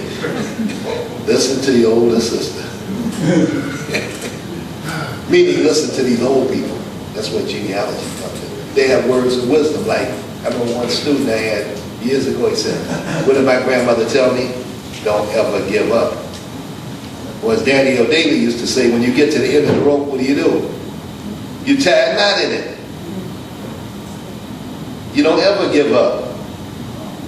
You can get tired, you say, I'm tired, and I'm no longer tired. I'm tired of being tired. I'm pushing. Fannie Lou Hamer said that I'm tired of being tired. You keep going. Go, go, go. What a group. I have a question. Someone raised a question about the Reconstruction era, and this is what my question pertains to. The Buffalo Soldiers. Right. It befuddles me why these people would fight the red men for their former slave masters. Go back in time and ask, why are you doing this? That's a great question. I got another question, and I'm not dodging. You know, there was a movie where, in the script, the Indian asked the black soldiers, why are you fighting me? That was with Harry Belafonte, Portier, I can't think of the name of the movie. Good movie. Bucky the Preacher, yeah, why are you fighting us? Well, DuSable, we don't really know if DuSable was pro or anti-slavery because the French supported slave system up and down the Mississippi. There were no slaves in Chicago when DuSable was here. We don't know his attitude. And let's face it, many a black cop has been asked, why are you upholding the man's law, right? That's what they were asking people in the 60s. Or they ask you, why are you a soldier? Why are you a Marine? You know, that kind of thing. The Japanese during World War II were dropping leaflets on the black soldiers that went into the Pacific saying, well, what are you doing over here fighting us? Vietnam. Yeah, Vietnam, yeah. So this is, I can't answer the question.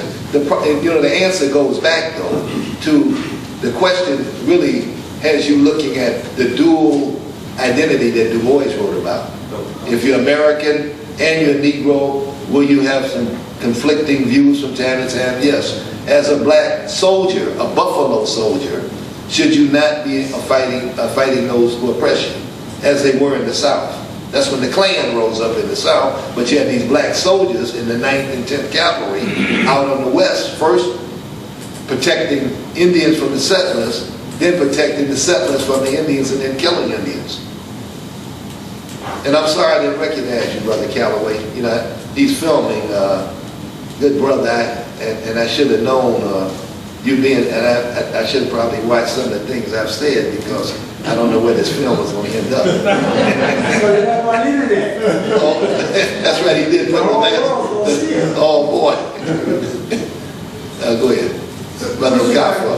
I have a question. Go ahead, brother. Talk about what was going on today, what's going on in Chicago today. So as a historian, do you write contemporaneous? Do you write what's happening now, or do you wait until it's after? You do both. This is Don Bransford. He's writing history. He's active on the streets, trying to get red light cameras out of your pocket.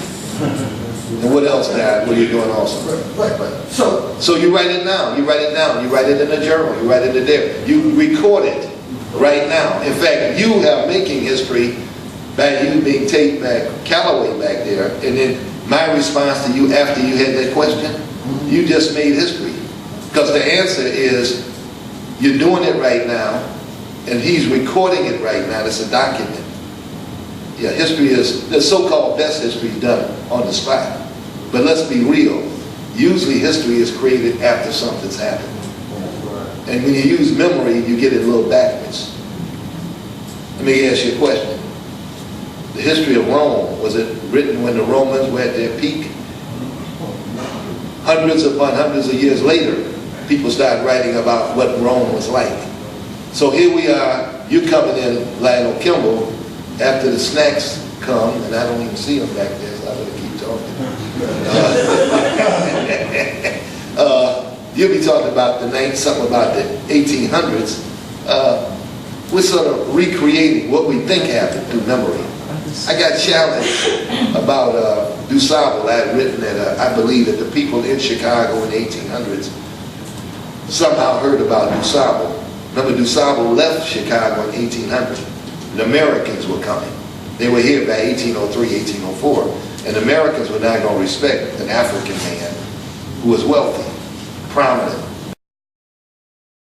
and a Native American wife who wanted to be one of their chiefs. So he left.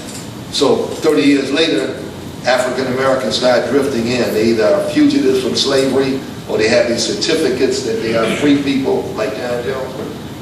So did anybody talk about DuSable? I think so, because you're sitting around in the dark at night, back on the frontier, nothing to do, and somebody has heard something about a black man who was handsome, well-educated, had paintings on the walls of his homestead. Somebody was talking about him, I'm pretty sure. But there's also, I think, probably the nature of a frontier town as opposed to a larger city out east.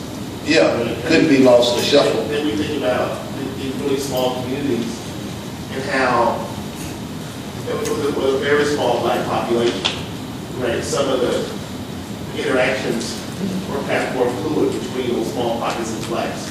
No, but not just blacks, people, period. No, I'm talking about the way conversations about race and who was here in history have been a bit different, especially if we take for that Sable was involved with some of the movement and the Kinseys of the world and the Ockers of the world. Well, he preceded them. But if he knew, if some of these earlier people knew of Sable, I think it might be easier to translate the story as opposed to. But somebody would remember, for example, we know from records that they used to have foot races in Chicago. They didn't have much to do. You know, they'd shoot at wolves, shoot at the bears that were around, capture rats and have dogs attack the rats. That was a favorite sport, play cards. Then they had races. And there were races with whites, blacks, and the red men. I was just thinking about that last night. And then there was a big race with a talented black runner, but there was a more talented Native American runner who won. So you got people talking about blacks because they're around in Chicago. They get back to Reconstruction though, Yvette McGrand. What are the highlights of Reconstruction? Blacks are active in politics, blacks are starting businesses. The first thing blacks do when they are free is look for family members, right? And they try to reconstruct families. A lot of blacks got married, legally married. And there are records about this in Washington during the Reconstruction period. They wanted to be married, legally married, because you couldn't always legally marry during slavery. By the way, Josephine Slaughter, my great-grandparents were legally married. And there's a record of it. And they were legally married during slavery days, during the war. It's unusual. But during Reconstruction, black folks reconstructed their lives. That's the key. They built schools. They took their nickels and dimes, like a lot of black folks do in these churches and in these communities now. Little purses like this. Here, I got only 15 cents. Oh, you got $1. And before you knew it, they had a little one-room school that they started. This is way in the past. So Roosevelt started schools in the 1900s that black folks were doing for self. And they built churches. Mrs. Somerville. This thing reminds me of a book of excellent book I would recommend everyone look into by Jessica Gordon Ibarra on African American cooperative economic stock practice. That was, I believe it was published in summer of 2013, and it talks actually about the history of cooperative development from businesses to schools to housing. Talking about eligible bakers, deep involved in cooperative development, going back to Du Bois and all he tried to do to get Du Bois to get everything organized in terms of theory and practice around that. Franklin Frazier's involvement with cooperatives. I highly recommend that book. She's actually come here at least twice that I know of to discuss it. And I'd love for her to come back to the Black History Forum and talk about the involvement of Helena Wilson, the Brotherhood Auxiliary of Women that were connected to the Brotherhood of Sleeping Car Porters here in Chicago, and all of the great work that was done in the study and development of cooperative economics here in Chicago. I think that would be a good. You see a lot of that. Anybody ever been to the Stewart homes over on King Drive? Was any of it there? That's cooperative. The black people built it. Yeah. The big tall buildings, the 41st and King, Stewart homes, that's a black cooperative. There's also a black-owned housing cooperative, the London Townhomes on the far south side. They actually own their building now. Yeah. They own their cooperative. Yeah. This is nothing new. And by the way, I don't know if you know, during slavery, as the slave master tried to keep people down, being a true exploiter, he also, from time to time, would allow people to have little gardens from time to time. When people were limited just to garbage, the meal, the molasses, the rotten meat, but there were sometimes gardens. And when those slaves could do gardens, they would go into a place, if they were near a town, and get involved in market activity, especially the women. Now around Charleston, you hear about the black women, the slaves, and around New Orleans, going to market, doing what the women in Africa do, become very dynamic as entrepreneurs and business people, and acting cooperatively. This is part of the black historical tradition. And there's another book beside the one you mentioned by Juliet E.K. Walker, who's from Sable High School and from the University of Chicago and who's now down at the University of Texas. She spoke here in 2009 for the Black Chicago. A book, Juliet E.K. Walker, about cooperative economics going all the way back to Africa. It's a trip. See, we don't even, we talk about how poor we are, what we don't have, how we can't get together. But boy, it's so much in the way of evidence of doing things cooperatively. It's just incredible. It inspires me all the time. It's just incredible. Are we near food time? I mean, it's light refreshments, but what time is it now? Well, 20. Okay, let's do this. Let me bid you farewell. I'm not going to apologize. I was told the food. What's back there, Calvin, in the sad pot? Okay, let's just keep going. And when the food comes, what's that, Brother Kimble? Tag and listen. Because we got to feed you. Yeah, let's Randall Kimble from Chicago State. The food's on the way.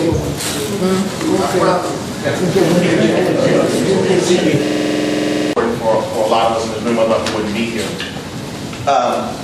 The section I'm going to talk about today is the 19th century, how to teach 19th century Black Chicago, and I think mine is a little bit different than what Branham's was more hitting the high points. I think when I was asked to do this and thinking about pedagogy and thinking about how do we teach Chicago, so I tailored my talk more to that. I mean, I talk about some of the big names, but I think what's more important to me today is to talk about, well, how do we, I think the sister and I were talking about resources, how do we develop some of these resources, how do we find resources to teach Black Chicago, especially in the 19th century. I'm on faculty at Chicago State. I'm an associate professor of history there. And one of the things that I've been doing for a number of years is teaching the Black Chicago course in African American Studies.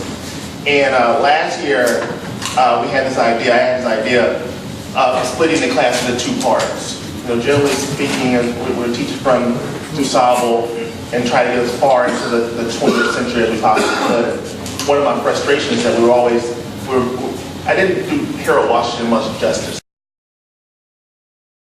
So what we decided to do last year is to divide the class into two parts, Black Chicago 1 and Black Chicago 2. Black Chicago 1 covers Sable to the 1930s. The second half is 1930s to the present. So when Christopher asked me to do 19th century, it wasn't as foreign to me. You know, my primary area of specialization is mid-20th century U.S. So let's talk about some of these issues about teaching 19th century Black Chicago. If you have any questions, feel free to stop me. I talk kind of fast. Pull up what I'm doing, so let's see here. Is the size okay? I'm not going to do PowerPoint on open. Oh, you got me now? All right. So what is, I think I always start classes with what is Black Chicago, right? How well do students understand the concepts of space? When we talk about things, and my frustration is that many of these students don't really think about where they are. Right? When I say, well, what is Black Chicago?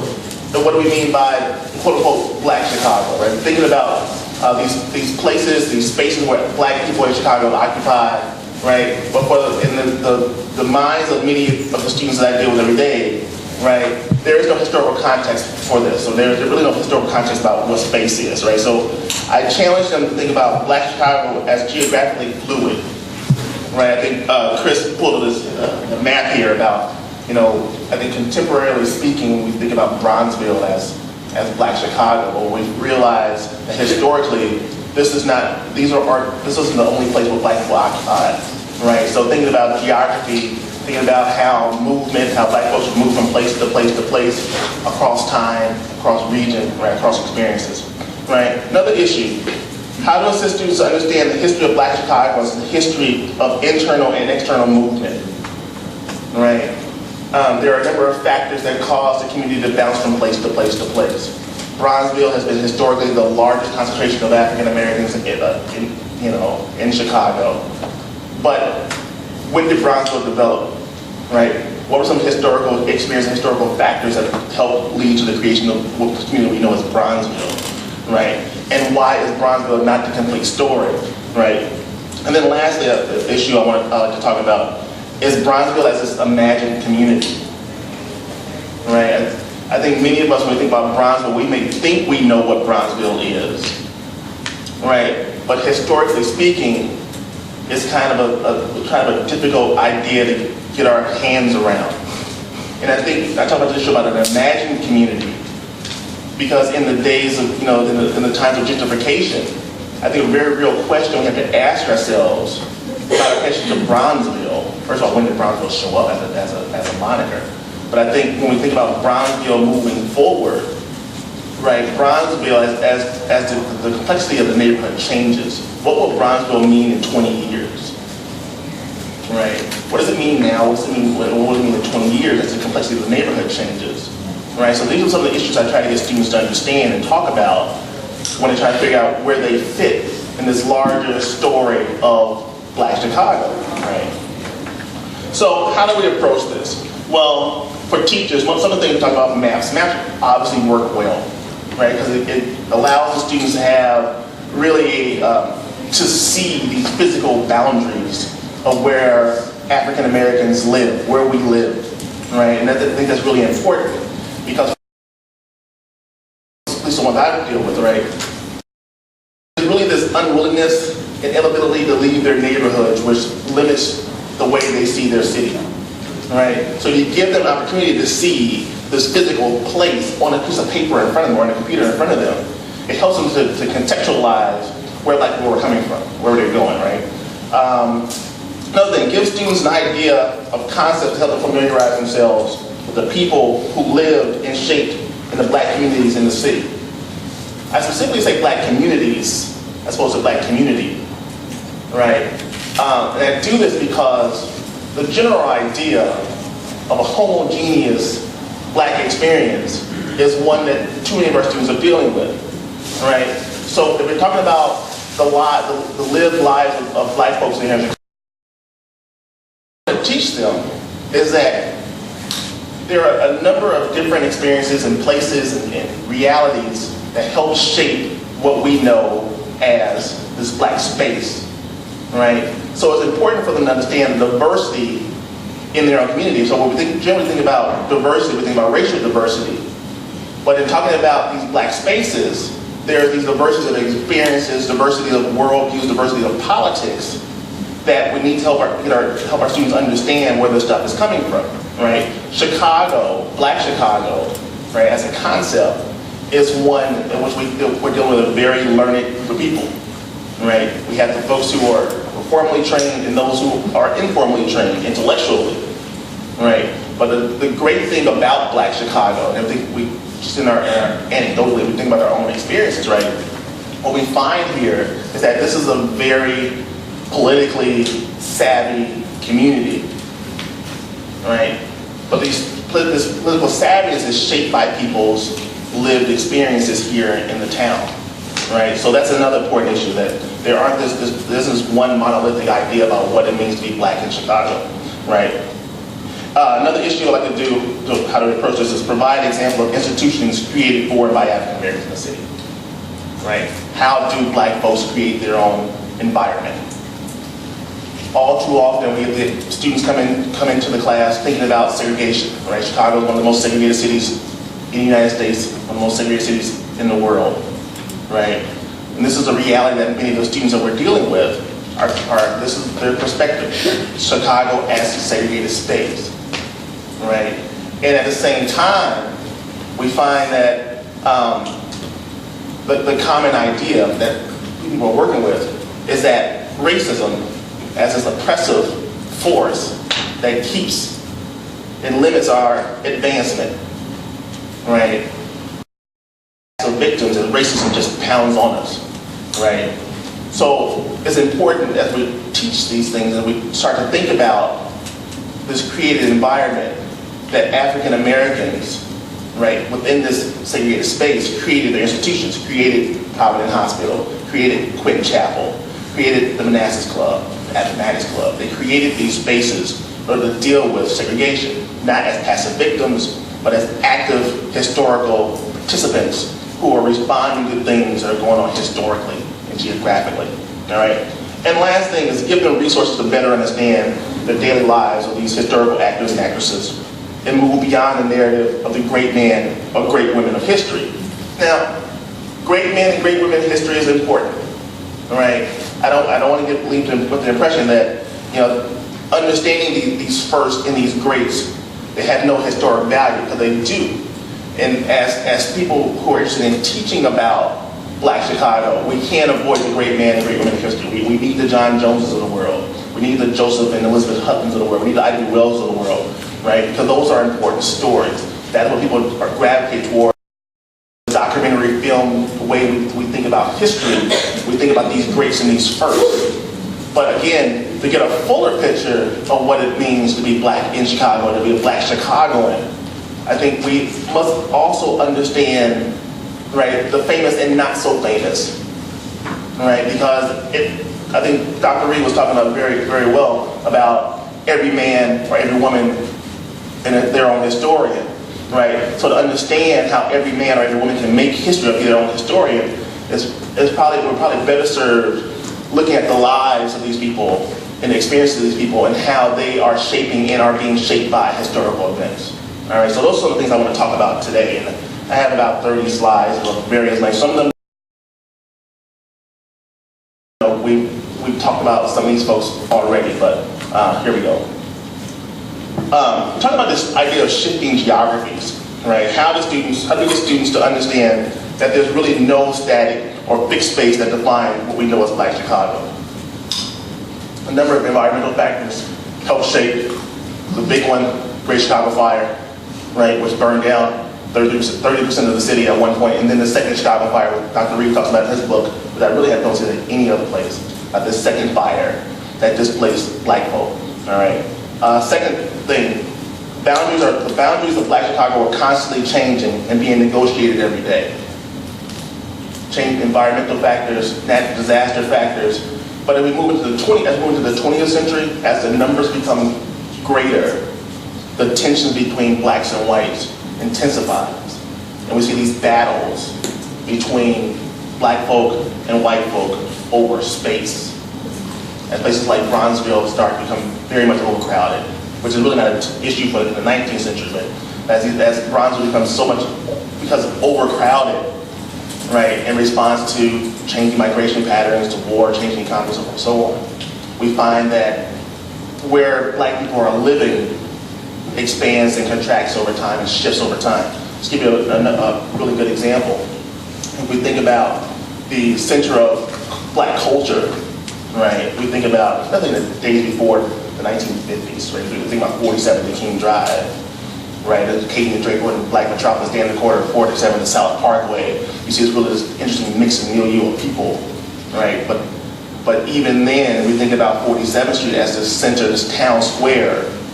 In the 1940s, the 1950s, what we find is that the town square was at 35th and State Street at one time, where Jesse Bingo was, right? So there's this movement, which is important, moving from 35th, 36th, and 37th and State to up and down 47th Street, right? So it is these boundaries being negotiated and challenged and fought over every day, right?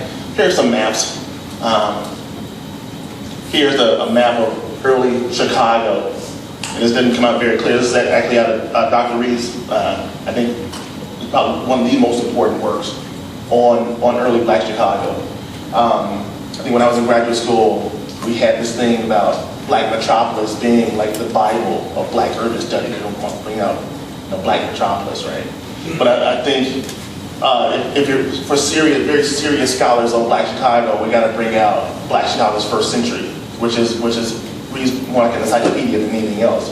So one of the things that Dr. Reed was doing here is that he was outlining the boundaries of Chicago, and it's not very clear here, but if we think about where Black folks were living, right, we walk into this area, you know, State, Clark, and Whale, right off the lake, right, essentially that's the area right around Harold Washington Library, right, so that's not Bronzeville, that's not Morgan Park, that's not the West Side, that's downtown Chicago, all right. So this is important geographically, where are Black people living, right? In the first, second, and third wards. integrated living amongst white people. Right? These weren't communities that were physically separate. What year? are we talking about? This is what, like 1830s, 1840s? Now this is the world of John Jones, right? I mean, even when we think about DuSable. DuSable wasn't down in Bronzeville, DuSable was up by the Chicago River, right?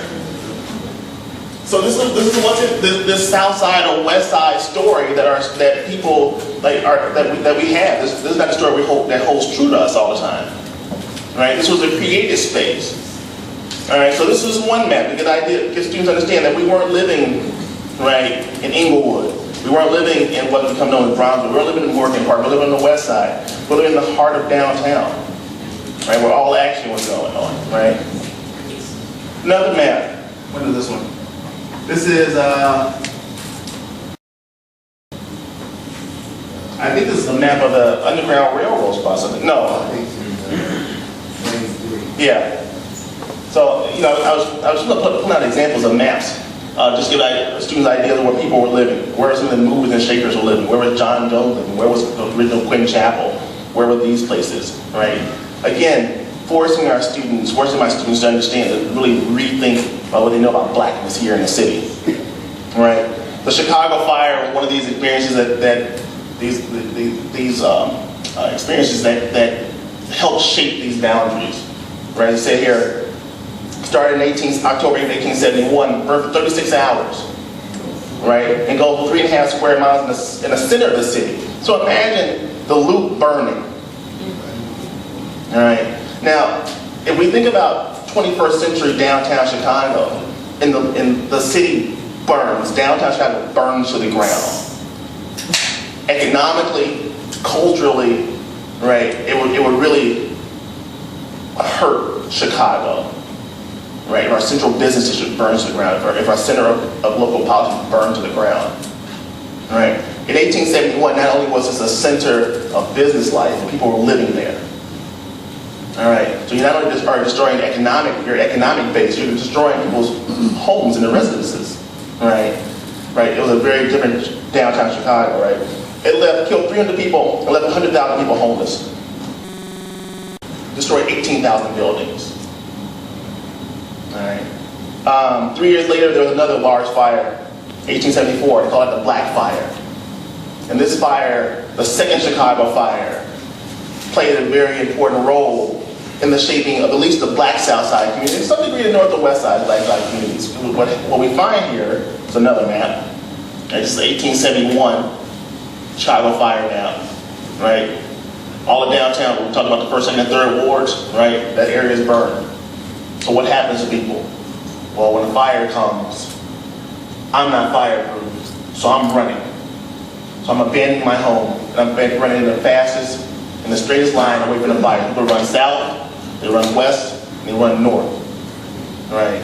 We all know, living in Chicago, about the intricate grid system, right? How the fire helped reshape what we know as downtown Chicago, right? On the coordinate scale. But one story we don't really get is how it helped shape the neighborhoods. That you force people out of the central business district, you're forcing them into neighborhoods. And this is where we started really seeing the historic, right, the historic boundaries of Bronzeville start to develop. Right? Here, talking about maps, talking about internal and external migration. This is an older map, sort of about the 1940s, I think, just looking at it. But this is one of these classic Great Migration maps. We're thinking about how black people were moving to Chicago. We're moving to Chicago. Let's see if this came back here.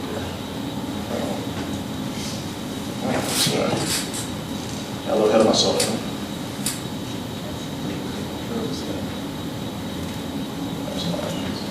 All right. Not coming in here. What's going on? The cake wasn't. Well, we have these classic maps of the Great Migration and how we have that outline how black folks moved, but partly the first thing heading north from their location to places like Chicago.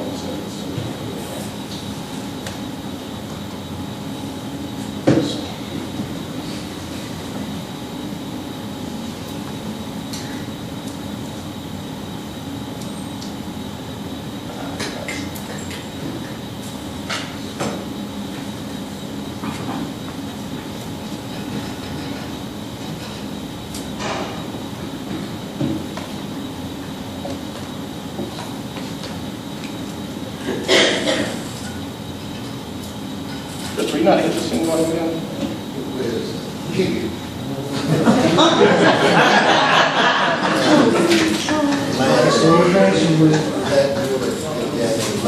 Slaughter, yeah.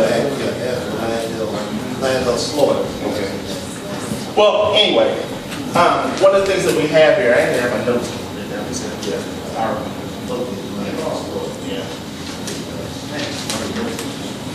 So essentially what we have here is that when we talk about the migration and how people were coming to Chicago, we find these very classic maps about how people in the South, African Americans in the South, were really largely the first thing heading north. So we find these patterns of migration of so many black folks from Chicago, places like Mississippi, Arkansas, areas around Memphis, East Texas, right? Because the first thing, and there's direct lines along these train lines heading north to Chicago. So again, helping our students to conceptualize how the community was created, I think is a very important one that we must all keep in mind. And then the last map I had was a contemporary map of Chicago. This is a very classic map that was put out by the city of Chicago, looking at historic Bronzeville locations and historical markers and what few really documented landmarks that we have in the city, that the city and the state recognizes, right? So again, these important ideas, these important places for students to go to. Just to convey one story, every year I give a walking tour of Bronzeville to my students, and last summer I took them down to the Bronzeville Walk of Fame, right? Which nobody observed the Bronzeville Walk of Fame, right? And it's essentially a number of markers from 35th Street down to, I think, past 31st Street. In fact, 26th Street, I think, right? And they're just these historic markers of people's names and dates in the sidewalk, up and down King Drive. And I think they culminate at, they start at the Great Migration Monument, and they go all the way down to the Victory Monument on 35th. And just the names of famous black Chicagoans that appear in that area. So I think, again, getting to understand about place and how important place is, all right? So we have here, and then talking about the community, this creative community, I think it was also important to understand, that's what we're talking about, the great men and great women of history, is that while these individual actors are important for us in our understanding about how Black Chicago operates, there are other people. There are property owners here in Chicago, right? From, I don't know if anybody see this. Here's a chart here of free Negro property owners in 1850. There are about, let me see, 2, 4, 6, 8, 9 people listed on the sheet of owning property in 1850, the African Americans. One of the value, let me see, the highest value of property was $1,600 in real estate. All right, John Jones, who was perhaps, right, one of the most famous of these individuals we talked about today. One of these big firsts, right? He's a tailor, he's an entrepreneur, came to Chicago with $3.50 in his pocket, right? By the Chicago fire, it was estimated that he had wealth of about approximately $85,000. All right. After the fire, right, he lost a lot of money in the real estate, lost a lot of this in real estate because of the fire. He rebuilt his wealth. At the time of his death, he had an estimated net worth about $65,000. Now, I did a calculation when I did a historic calculator deal, and we looked up exactly how much $85,000 in 2014 money. Now, I'm no mathematician, but when I think my computer spit out was something like in the neighborhood of $2.5 million. Now, here's a black man in the 1850s with an accumulated net worth of $2.5 million. All right? But these are the days of segregation. These are the days in which African Americans weren't allowed to do a number of different things. All right? In 1860, on another chart I have here, right, it said John Jones owned $10,000 worth of property.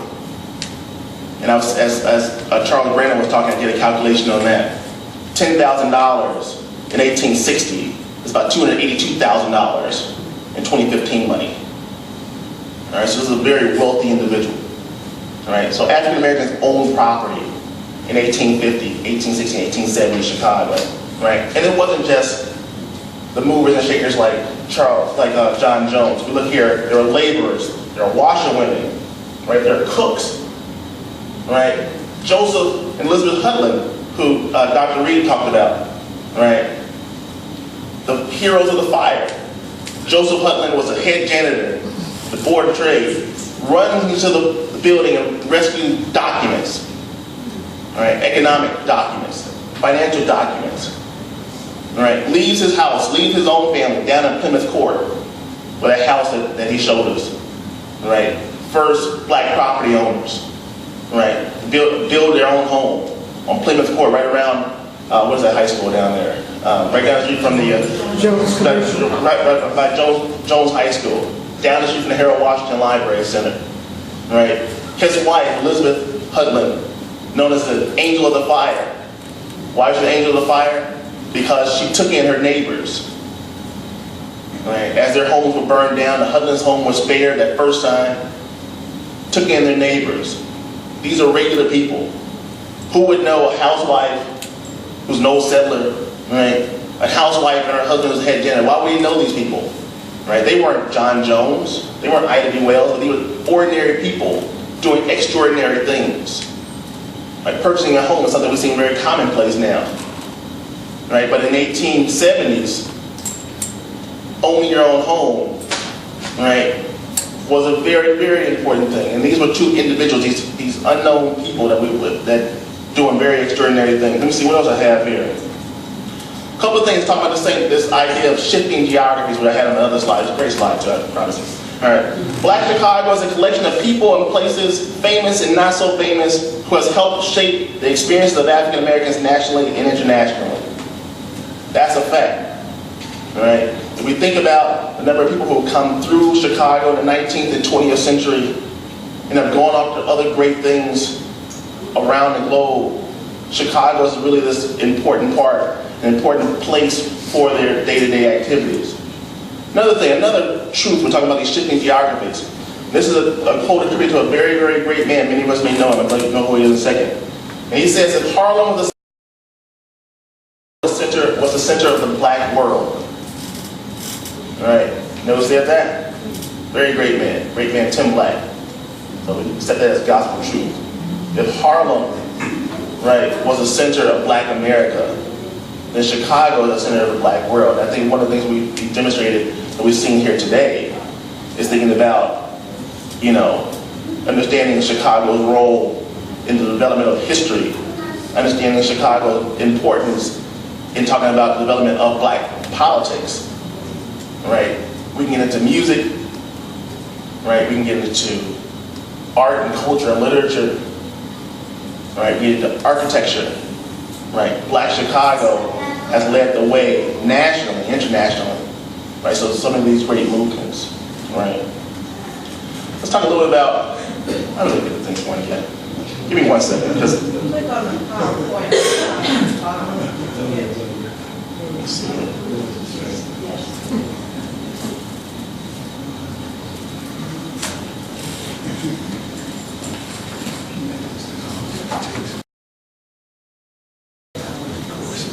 okay. Here we go. Here we go. Now I can see it on my screen here, but you know, I don't really care at this point. All right, so this is again the city map of great places in Bronzeville.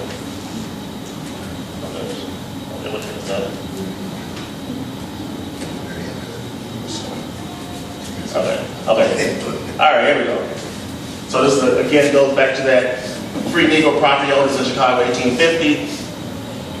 All right, very small, but you can get the point. How the list expands from 1850 to 1860, almost doubles in a half.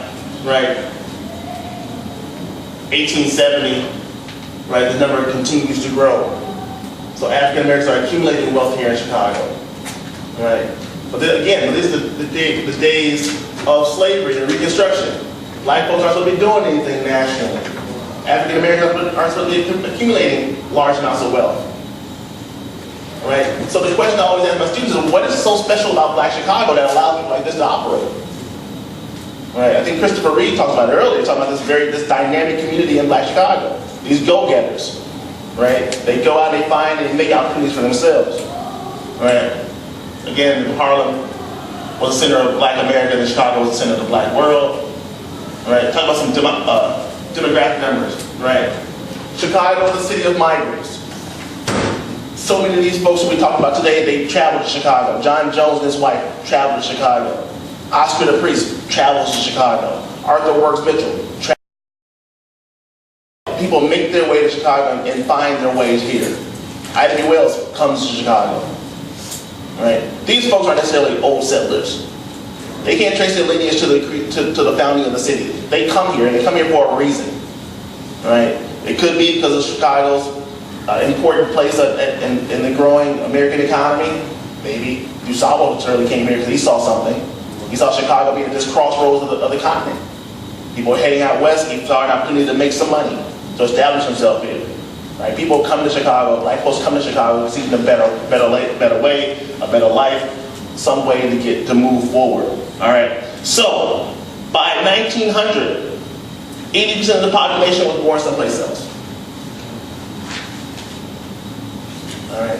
Yeah. I think what you're saying, I think, do you think that in some kind of ways this relates to the city itself? As you know, Chicago was a major industrial, became a major industrial hub, so a lot of people were trying, even like immigrants. When you talk about the European migration to the United States, a lot of those European immigrants settled in northern cities, bigger cities, Chicago, because of industry and things like that. So I guess my point is, it's more, to me, it says more about African Americans at the time, saying that, hey, we were conscious as well of where to go, where the city, where the industry, where opportunities were. I think you're 100% right.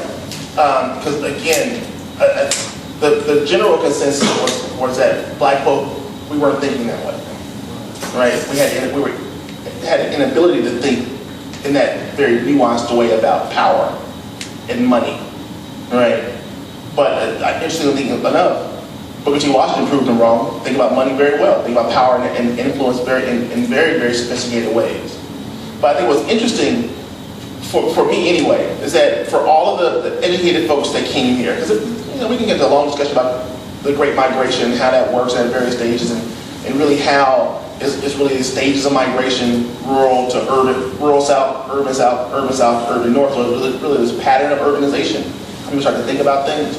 But I think a great part of the story is how do we have these agricultural workers with little or no formal education coming to Chicago and making a way. See, they understood these things, right? So there wasn't this hard connection between formal education and understanding and seeing how the world worked. The folks who were coming to the north, coming to places like Chicago, they understood how the world worked, right? So they saw the money thing, right? They saw the open up these opportunities at the late 19th century and very much in the very early days of the 20th century, right? They understood that, but it was something else too, right? Because they heard of these stories. First of all, it was very much different from the South, right? Not just environmentally. Moved from Mississippi to Chicago around November, you may want to go back to Mississippi, right? But they understood how people like John Jones, W. Thomas, Black folks were being elected, gaining access to political power here in Chicago, which you didn't. Even the ability to vote in places like Chicago, and the system that they had was far and away better than the system they had in Mississippi, or in Arkansas, or Louisiana, right? Where voting oftentimes meant dying, right? The idea, or the idea that a black man can stand up and talk back to a white man in Chicago was something that didn't exist any other place in the South. Understood, so it wasn't just a job thing. It was a really an escape from, I think we can easily say, a very oppressive system in the South. Right, and come to Chicago, because Chicago wasn't perfect. 1919 demonstrated that Chicago wasn't perfect. And we needed any indication that this was an imperfect place, an imperfect paradise, perfect Zion, right? It was 1919, right? But even staying in Chicago in a very contentious community, right? Which culminated in a race riot in 1919. It was, for many people, it was better than being in the South. That's what I say, still be. I'll deal with a riot better than I'll deal with a riot on this one day or this 7 days of rioting instead of living every day under that system in the South. And that was a reality for a lot of people, right? But they're coming here. But, you know, I always get this question from my students, well, Dr. Kimble, if they're coming here, right, how are white people responding to them? Right? But the 19th century is a very different response than we see in the 1940s, 1919, 1935, 1931, 1935, and the post-World War II era. Because the numbers are so small. Right? African Americans were able to make these inroads to a larger Chicago economy, a larger Chicago political environment, because their numbers were so small. So I think one of the conclusions we make is that for many whites who would oftentimes be hostile to black presence in white spaces, their smaller numbers may have meant that they weren't a threat to any dominant authority going on there. They weren't a threat to the already established racial hierarchy in Chicago. It was there, right? If we read the works, if you read the literature, if you read the words that they left, it was there. It wasn't perfect, right? But the opportunities to do things existed. And the great thing about the community at this time was that they were smart, and they saw things, and they saw themselves. They developed ideas and mechanisms and strategies to combat racism. Right? John Jones may have seen that the road to escape racism, again, talking about the mid-19th century Chicago as a settlement. You saw, we'll move past that stuff. Go back here a little bit, now go back in a second.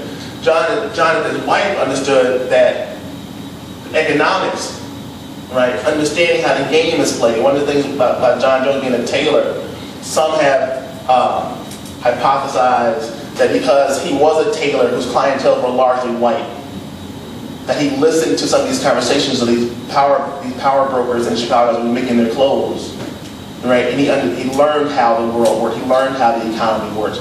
And it reminded me really of the scene in the film A Raisin in the Sun, right? In which Walter Lee is complaining to his family, right? Complaining to his wife about hearing these quote unquote these white boys making deals. Remember, he said they're making deals all the time, and he said he hears them making these deals. So Walter Lee is understanding how the world is working by listening to these conversations, and some make the argument that John Jones is doing the exact same thing. Politics and the economy works because he's listening to these conversations, because to some degree he's still invisible, right? And how most of these African Americans in these service jobs, right? We're going to talk about jobs later if I have time, right? They were invisible to some of the folks they were working for, but they're coming to understand how politics and the economy and how the world works by these conversations. All right. So I'm going to go back a couple of slides. Oh, jeez.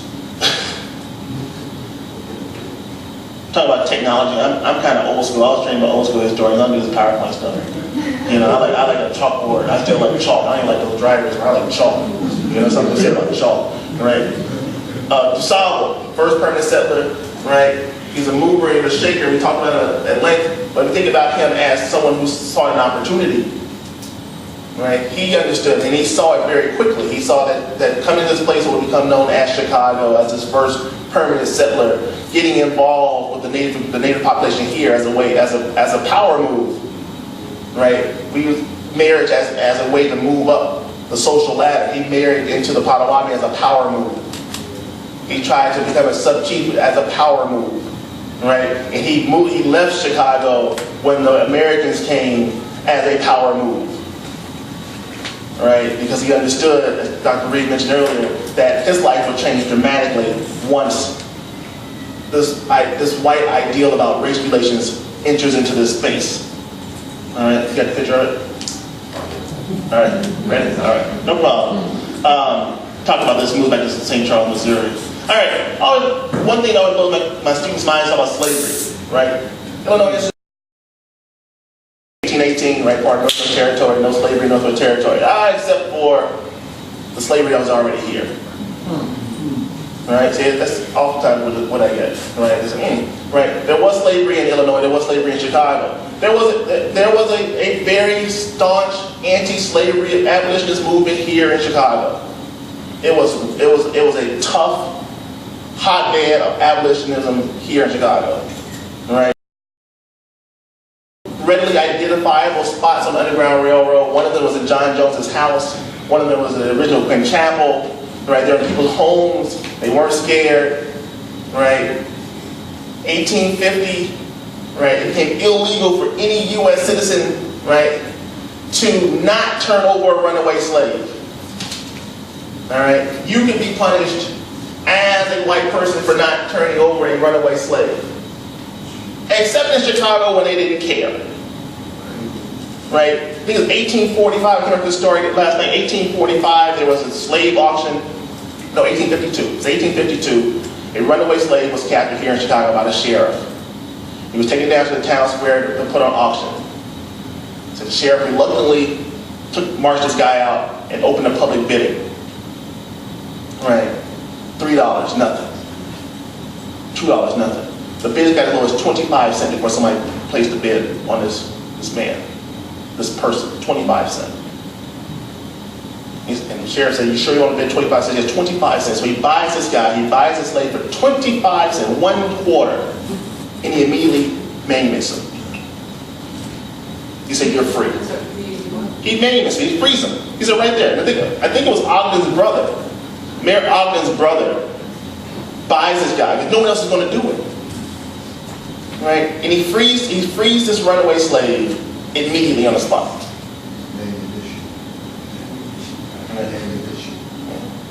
All right. So this gives about the character of Black Chicago, whites and blacks here in Chicago. All right. Talked about the black coats a little bit earlier. Talked about John Jones. Becomes, in some estimates, the second most influential African American in the United States, only after Frederick Douglass, because of his work on abolishing the black codes here in Illinois and nationally. All right. Now, nationally renowned speaker. Now, second only to Frederick Douglass. Right, who is probably the most famous black man in the world. All right. Yeah. Was the black code as intense as the Jim Crow laws? The way they were explained to me a long time ago, and we know about the slave codes in the South. In some location, you took the that's probably the best way to think about it. You know. And even the Reconstruction era South, you know, when we see the rise of Jim Crow, you pull out those old books, brush that dust off of them, take a black marker, slave, everybody see slave, redact it, and write black on it. There you go, law written. So that would be a yes. Yes, that would be an emphatic yes. You know. So we talked about John and Mary Jones a little bit. I don't want to rehash a lot of this stuff, but that's John Jones. We've seen this picture more than once today.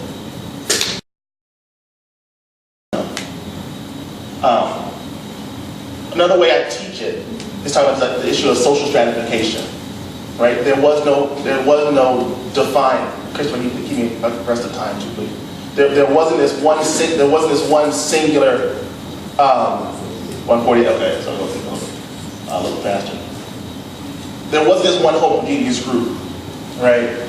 And several issues are talking about this issue of respectability politics, which is really a hot button topic now, especially in the era of Black Lives Matter, where we see this rejection of respectability, right? But I think one way we think about class and people's experiences within the community is think about the refined, respectables, and the riffraff, right? I think Christopher sort of uses the same language, but we see it all over the place. I think Kate and Drake talk about what the refined, respectables, and the shadies, right? But they're all really the same thing, right? How class and how people saw themselves within the larger apparatus of the community, right? But one of the things we have, I think it's really important for our students to understand, is the issue about respectability. I'm a civil rights historian. I would look at civil rights during the New Deal. So we get into these conversations quite often about this topic called the long civil rights movement, right? And there's one argument the civil rights movement started in 1954, 1955. Brown v. Board, Montgomery bus boycott, Emmett Till's murder, right? It was a kickoff of the civil rights movement.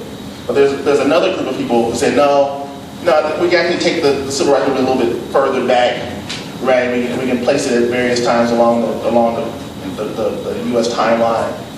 And the criticism of that is folks who say, well, we can really say the civil rights movement started at the dawn of time, right?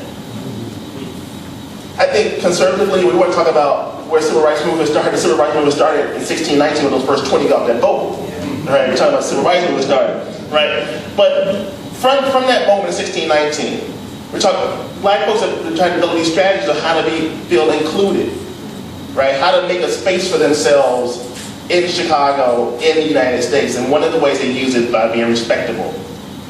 If they demonstrate themselves respectable in their behaviors, in their lives, then eventually they can use that as a way to break down racism and discrimination. They're doing that stuff here in Chicago, right? All the time.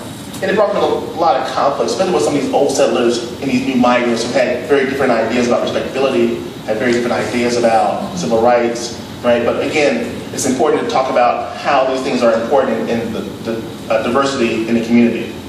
Daniel Hale Williams and Emma Reynolds, really the driving forces behind Providence Hospital, the first black-owned hospital in the country that was also a training center for black medical professionals, right? Very, very important, you know. Again, this is some talks about the greats. We got Fannie Barrier Williams, a great book just came out of Fannie Barrier Williams 2 years ago by Wanda Hendricks. If you haven't read it, take a look at it. Again, a migrant to Chicago, right? Becomes first African American on the library board, found a big movement shaking in black society in the women's club movement, which is also, you know, an important issue about how African American women were taking a role in shaping black life, right? We have Ida B. Wells Barnett, again, a migrant from Memphis, right? Escaped being lynched, right? She comes here, marries Ferdinand Barnett, right? One of the first, if not the first public woman to have her name hyphenated. And Ferdinand was okay with that. Right? He was okay with that. And it was a very interesting relationship. From everything I know, it was a very interesting relationship, those two. Ida wasn't a cooker. Right? One of the members of the forum is her great-great-great-great-great-grand. She said, Ida didn't cook. Ida wasn't doing that housewife stuff. Right? She was doing her own activism. Right? Owned a newspaper. Barnett sold her his newspaper. The first black newspaper. Yeah, Conservator. Right? Second black newspaper in the state. Sold it to her, right? What about Joseph and Anna Hubland, right? The importance of the fire. John Mushmouth Johnson was a gambler, was a gangster, right? Mushmouth, but he was a thinker. He understood politics. Story goes, Dixie Cameron wrote about a story about Mushmouth Johnson. Every election period, he would donate $10,000 to the Democrats and $10,000 to the Republicans, right? Both sides, right? And upon his death, he left his money to his sister, who happened to be whose wife? Jesse Binga's wife. So Binga's Bank was founded on gangster money. That's the Chicago way, right? But John was, but again, one of the riffraff, right, who helped solidify the black community here in Chicago. Black money, black power, black influence. Was that policy? I think he was policy. He wasn't policy? No, he was gambling. He was playing gambling, yeah. Policy was gambling. And one of the things, for those who were here earlier, Dan Jackson, the policy guy, during the Depression, ran a policy wheel out of the funeral home. His man was some morticians. The Jackson Funeral Home on 75th and Cottage Road just closed down. That was Dan Jackson's family's funeral home. So Dan Jackson, being a mortician, was one of the pillars of society, especially in a time where black morticians and undertakers wouldn't take black bodies. Oh, so yeah, excuse me, yeah. So we had Dan Jackson's family filling this role, but also Dan Jackson becoming an entrepreneur and doing other things to make money, right? So, all right. African American institution building, right? Quentin Chapel, we talked about before, Providence Hospital, which had a number of different locations, five locations, from 29th and Dearborn all the way to its current iteration down on 51st Street, Ralph King Drive. A number of not only women's clubs, but literary clubs, reading circles, right? Religious circles, right? Really this very dynamic community in which people were thinking about thinking. A learned society, as it was. With newspapers, the Conservative, and later the Broad Axe, the Inner Ocean, the Defender, right? So many different, at one point in Chicago, I think Kate and Drake talked about in the 1940s, that Chicago, right, of a population of what, about 1940, but about, upwards of about 250,000 people had 5 newspapers. And then that kind of newspapers come from out of town, Pittsburgh Courier, so a very learned people, well-read people here in Chicago, all right? Get Quentin Chapel, talked to this picture already. 1847, right? Started Underground Railroad.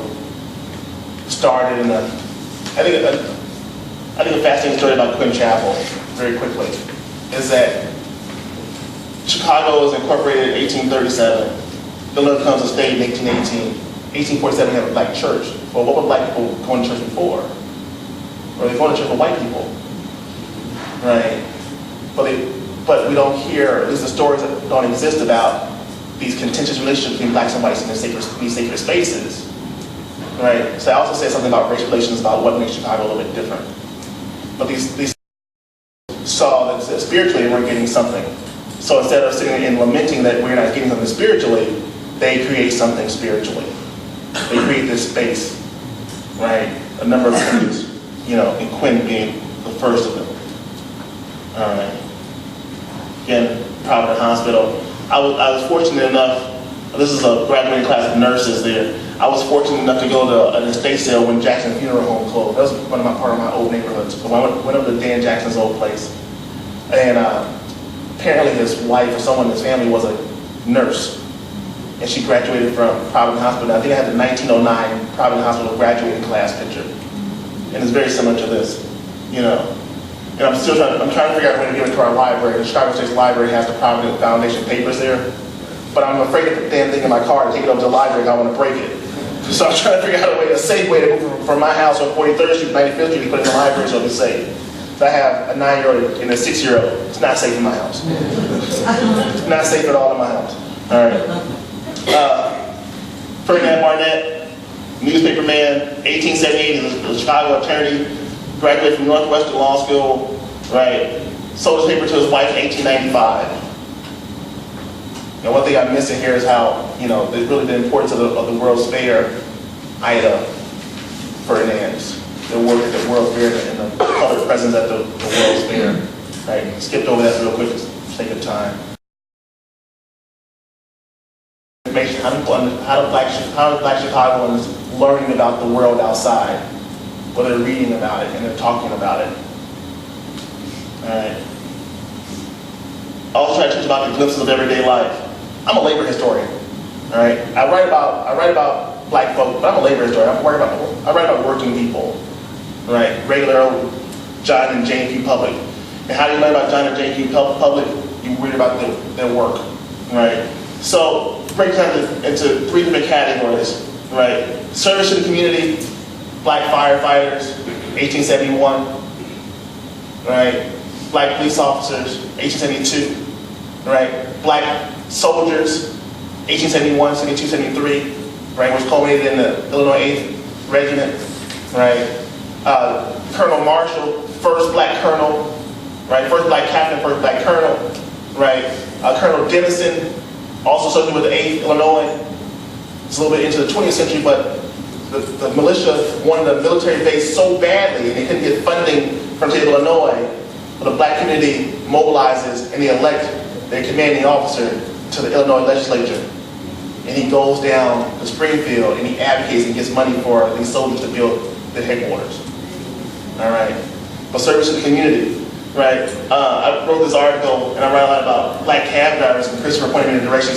One day he said, one of the first delivery services was a black man, Robert Johnson Jr. I think Robert Johnson or Robert Jones Jr. I just looked it up last night. Started the first express delivery service here in Chicago, right? He saw a need, he got a horse, he got a buggy, and he put a sign up on the door. Delivery driver, right? How black Chicagoans understood politics in the 19th century, right? Again, as part of this question about this learned community. Booker T. Washington comes to Chicago, and Alice Pierre writes about this in his book, Black Chicago. Booker T. Washington comes to Chicago, and he talks about issues of, he's more aggressive here, but he's still talking about this idea about accommodation, right? Chicago, for lack of any, Chicago is a Booker T. Washington town, it's a Bookerite town. Booker T. and me, also anti-Booker T. Washington, I don't know, yeah, but Chicago is a Booker T. Washington town. Because Booker T. Washington's policies, his ideas and theories about economic empowerment was very well received in the black community here in Chicago. They were very well received here. This is a working city. So he comes to Chicago and talks about controlling jobs.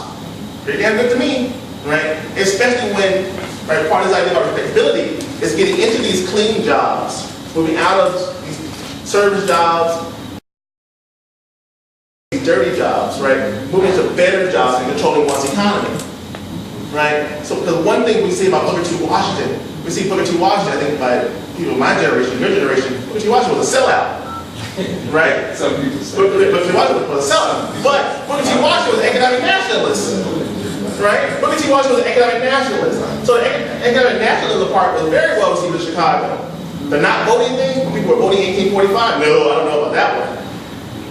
You can't talk about not voting when you had John Jones as part of your legacy. No. So they liked part of Booker T. Washington stuff, and they ran him out. Talking about other things. This is a Booker town. Some of it. Okay. The money thing was all right. The politics thing, not so much. All right. But people were thinking about these things. Right. Everybody, not just the Daniel Hill Williamses who entertained Booker T. Washington.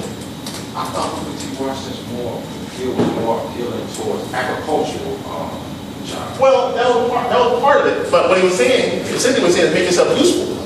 Get in where you fit in. Right? If you can push a broom, push that broom. If you can grow some cotton, grow the cotton, but get in where you fit in and don't worry about other stuff. Because as long as you have money, everything else will come. What do you say? Don't worry about other stuff. Don't worry about being equal. Don't worry about social equality. Don't worry about that. Because the money will make you socially equal. You know, that's what it was, right? Racism understood money. Racism understood money. You had money, they kind of went past some other stuff. You know, and the social equality was eventually come. That old argument, right? Slavery as a civilizing force. Right? So, let me say that there. Title is the 29th Regiment, United States Colored Troops. Where Dr. Reed talked about that a lot, service to the community. John Marshall, the Hudlins saving folks from the first black fire station in 1871. What else we have here? The business of surviving. Waiters, pullman porters, delivery drivers, washing women, right, and delivery drivers twice. Don't do a PowerPoint at 2 o'clock in the morning. All right. Right. Again, look, I really had to defer to really the man who's the expert here. I mean, he writes. I teach this book, and the book wasn't 800 pages long. My students were like spoiled. I gave it to him. I would teach this book, right? But one of the things he talked about was the importance of waiters, right? We think about these service industry folks in the 21st century eyes as being, these are like low-level, entry-level jobs, right? But imagine being a person who lives in an increasingly segregated world, and you spend 8, 9, 10 hours a day in the most luxurious hotels around the moneyed elite coming to Chicago. That's something. That's something. The Pullman porters were the same thing, right? The idea about Pullman porters in the 1880s, when Pullman was looking for this docile, subservient group of people, of black men in terms of these former slaves. And in the minds of the people who are riding these trains, these are nothing but a bunch of former slaves, former service, and they're invisible. They're my beck and call. But in the 1880s, 1890s, turn of the century, where are you going to find black men who are going to travel around the country? Not in the military. And the last set of guys that traveled the country in front of the black community ended up fighting Indians along the Mexican border. Right? In the eyes of whites, these were low-level jobs. But in the minds and opportunities, the lives and experiences of black people, getting tips, traveling the world, not working in the blast furnace and steel mills in South Chicago, not sweeping up blood and guts over in the Union stockyards. Those were major steps up. Washerwomen. Well, why is a washerwoman a good job? Black women were allowed to dictate and determine who they worked for and for how long they worked for and negotiate wages. They took in the laundry of these white housewives, right? And this white housewife mistreated your wife would say, I'm not doing your clothes anymore. And not only, I'm not going to do your clothes anymore. All my girlfriends aren't going to do your clothes anymore. So now you can control the wages and the behavior of that white housewife because they need your services. Washing clothes in your home kept you from working in somebody's kitchen. Right? May sound a small thing now, unless you have a child at home. Because your child now has his or her mother there watching them and raising them, as opposed to working and raising somebody else's kids. All right? Using their work to control their lives. Now, these are entry-level jobs. And in 21st century perspectives, and which is one of the things I try to get to, these were important jobs. Not just these basic entry-level jobs, these were very important jobs that African Americans used here in Chicago to control and shape their own day-to-day experiences. All right, I'm going to end up right here because I think we're running short of time. Again, 5 minutes left, and there's a couple other announcements we want to make. Actually, I'm over time. But just some interesting resources. I have 4 books here. Black Chicago, Making of the Negro Ghetto by Alice Beers. And Christopher and I get these long discussions about page 27 all the time. All right, if those of you know, read page 27 and you'll figure it out. Black Volume 2. Why don't you just split up? Yeah, 3 books. Right. Towards the Tenderer Humanity and Nobler Womanhood by Ann Knupfer. The book on Fannie Barrier Williams, which I recommend the book. And really, for those who want a quick fix, really, it's this website from DuSable to Obama. I think it's on the yellow sheet. But that's, I think, for those who have children or just really want to immerse yourself in Black history very quickly, that is probably the best website I've ever seen for understanding Black Chicago, done by WTTW or PBS, about 6-7 years ago. It is a fantastic multimedia website. Right. So I would recommend any of those, anybody. I mean, the video clips are there, Margaret Burroughs are there, Tim Black is interviewed there, Dr. Reed is interviewed there. There's so many people are interviewed on that particular site. And the movies, the clips, the photographs, it's probably one of the best places you can go to just to really get immersed in Black Chicago. All right, any questions? Yeah. One quick question. First American World Heavyweight champion, Jack Johnson. What made him decide to come to Chicago Olympic? Well, Chicago may be one of these places too where he can live in relative peace with his wife, number one. Chicago had a very dynamic nightlife. The man talked about it when we took my class, this area called the Stroll. Stroll was really the red light district. It was really the Times Square of the day, maybe. Like bright lights, big city. Right. Jack Johnson was a partier. He liked to party. I'm part of it. And Chicago used to be a boxing town. I mean, Truman Gibson was, I think his father, Truman Gibson was a New Deal and worked for the Roosevelt administration, was really influential in doing this film called World War II. Worked with Joe Louis. Joe Louis lived here. Joe Louis was a Bronx bomber. Joe Louis was a Bronzeville bomber. He lived in Chicago. He and Marva. I mean, they were in the paper all the time. They were Chicagoans. Or somebody else, like, hey, he opened a nightclub here. Jack Johnson had a nightclub here.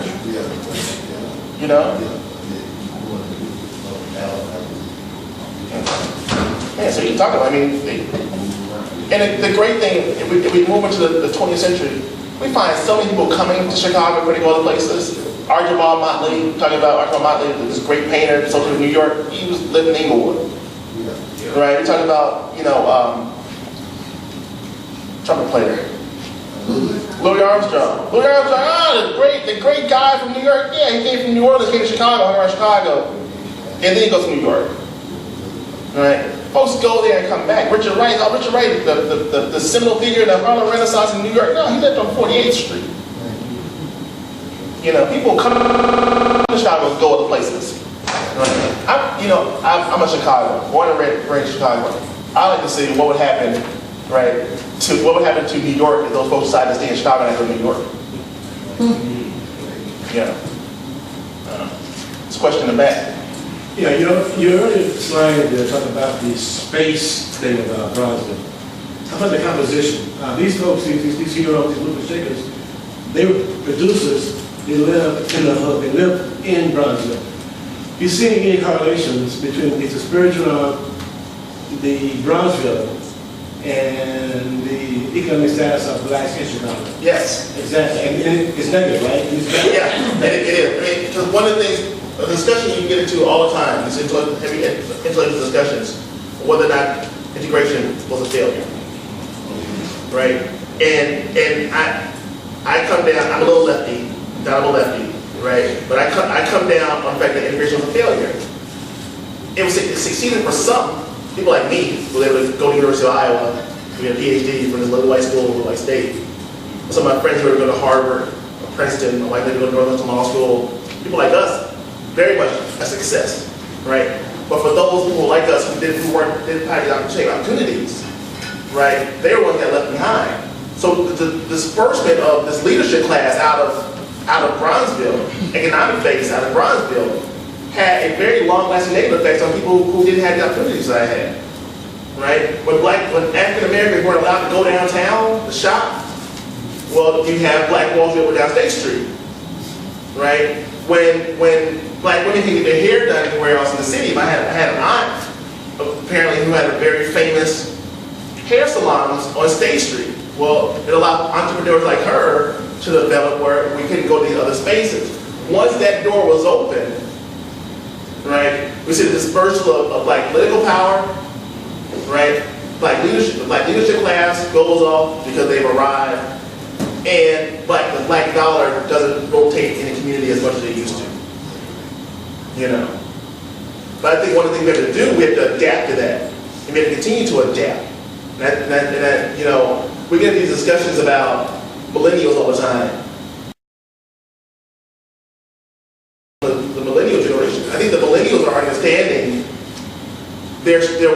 And I think in the next 10, 15 years, a lot of the things that they're doing now are going to really reshape how Black Chicago looks and the Black United States looks.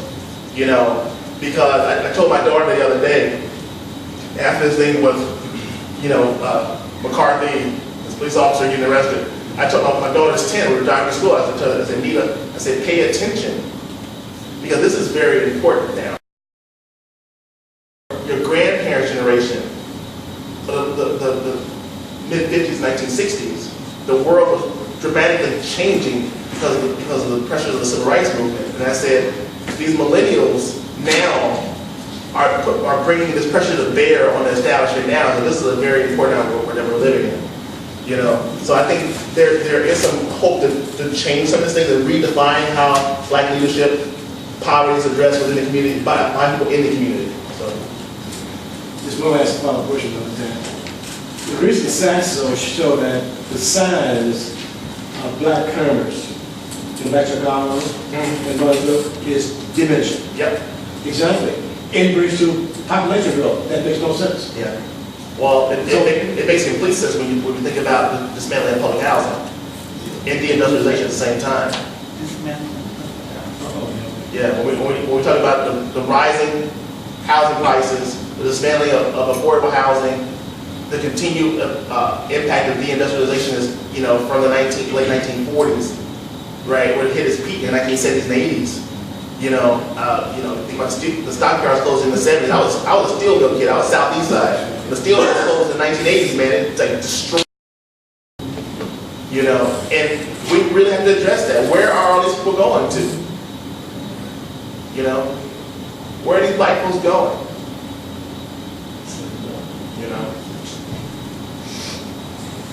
Yeah, I think you raised some really good issues, very important issues, and I think that there are a number of historians and social scientists that work on this stuff right now. I mean, Mary Bertillo comes to mind. And Mary Bertillo, she lives in North Kentwood, Oakland. And she's writing every day about what's going on where's Bronzeville going? And this changing economy, this changing, demographic in the community. When Ida Wells' home was torn down, I think Christopher and Tim Black and I had this conversation. They said, what is Bronzeville going to mean in 15 years? One last time, I've got to become a joke actually. Oprah Winfrey moved downtown. Down doesn't live on Drexel. Yeah. That said a lot. Exactly right. That's the whole also that's a spiritual thing. Yeah. Because the person who has the best opportunity to provide this role model for the community goes someplace else. You don't blame her because we don't get control of this violence that we have. Whatever reason it showed up, we can talk ad nauseum about where this violence is coming from. If we don't get a grip on it, I don't believe in conspiracy. This. I went to the class. I don't believe in conspiracies. I can see one. Correct. I can see one. But long story short, they shut down Boston to find two white dudes that blew a race. You can't find 25 brothers in Inglewood that kill each other. I'm just saying. It's in Inglewood. I've been there my whole life, and I'm saying it right now. The next 5 or 10 years will be predominant, right? They're all the black people that left, still leaving. Hispanic people are coming in, buying white property, they're happening. They're putting up a whole food system up Austin, which should be ready by August of next year, and neighborhood exchange. I think we have 2 more announcements very quickly. I think Bob Starks has something to say also.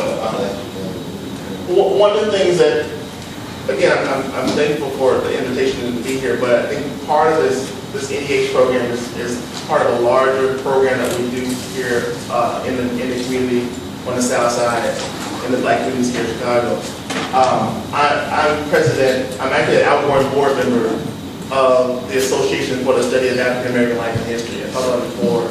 Started by Carter G. Woodson here when he was in 1915. He was here doing a number of different things. So I was at the university studying and writing and doing some other things here in Chicago. And he started the association along with another colleague of his from Washington, D.C. and 3 Chicagoans. A.L. Jackson, Daniel L. Williams, who we mentioned before, getting out here, right? And somebody else in George Cleveland Hall. Right, and they started the association to preserve and study African American life and history. We just celebrated our centennial celebration last September. We're not a professional organization like the OAH or the AHA. We're a learning society. We're a society of people who have an interest in black history. Most of our members are lay people. Most of our folks don't have PhDs, which is appropriate considering when Woodson started the association 100 years ago. He's the only person, he was the only one with a PhD. He was the only one with a PhD for a long, long time. Right?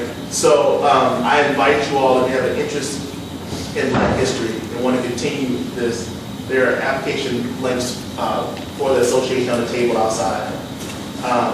We're at a very good time because, the membership year starts January 1st to December 31st. So there's applications out there on the table. So I invite you all. We do a number of programs here. Our next program, we're doing something, try to schedule something for January at the Woodson Library. I just wrote a book. Thank you. I just wrote a book on civil rights activism during the New Deal. here in Chicago. We're going to do a book signing out sometime in the middle of January. So that's going to be a branch event. I'm also president of a local branch, Chicago branch of this. So we do a number of things around.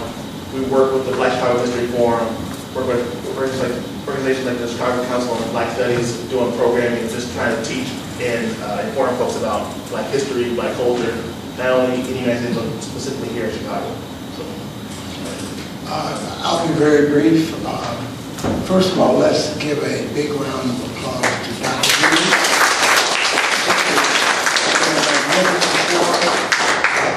Dr. Reed, when are you going to pay me for doing this for you?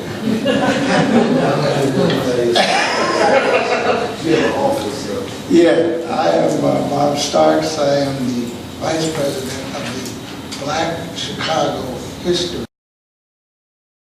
I say to you that as one who studied and teaches political science, it is clear to me that without the historians, we would be absolutely lost, because political science is constantly using what we call big data, regression analysis, graphs, etc.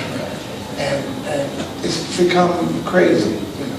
So it's really more for the professionals than it is for the people who are not professionals.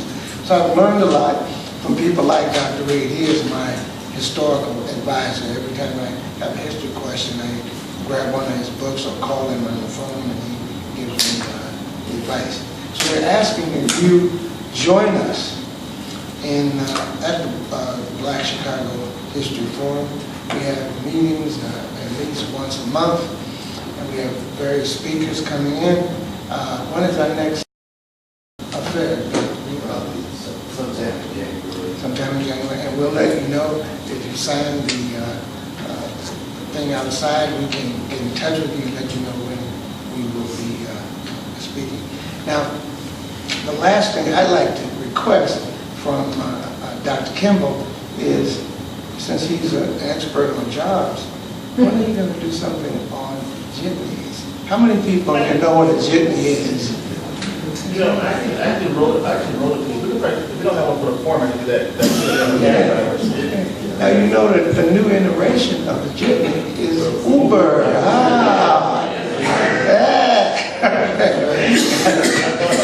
We might do that for one of the next. I can update it with the Uber stuff. And again, the policy is that's right. So our people have been extremely innovative, creative, but we don't get the credit for it because eventually it's taken away from us, and we're lost. Thank you very much.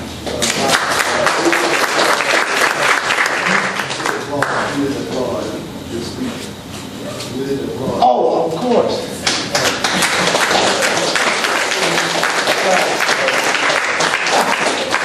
Just one more thing. I'll pass it on. If you make sure you all sign the sign-in sheet, because every year the Woodson Library does a birthday celebration for Dr. Woodson, who would have been 127, something like that. This year? No. 150. But anyway, they do this big lecture for Woodson's birthday every December 19th, and they invited probably one of the definitive historians on the life of Carter G. Woodson, Pedro Deck Bovey, who's one of Darwin Carr's former students. He teaches up at Michigan State. And he should be coming down. And he's a great speaker. He was at our centennial. He's a great speaker. You know, so just keep an eye out. And when I get the word, I'll pass it on. If you're on the list, I'll get Dr. Reed to send it out to everybody. Oh, and by the way, we do not charge money for membership at the Black Chicago History Forum, but we do take donations. So Dr. Reed will be in the back as you go out with the hat and drop some money in the hat. We appreciate it. Thank you all. Agenda: the history of Black Chicago and Bronzeville, a saga of a people's continued triumph under duress.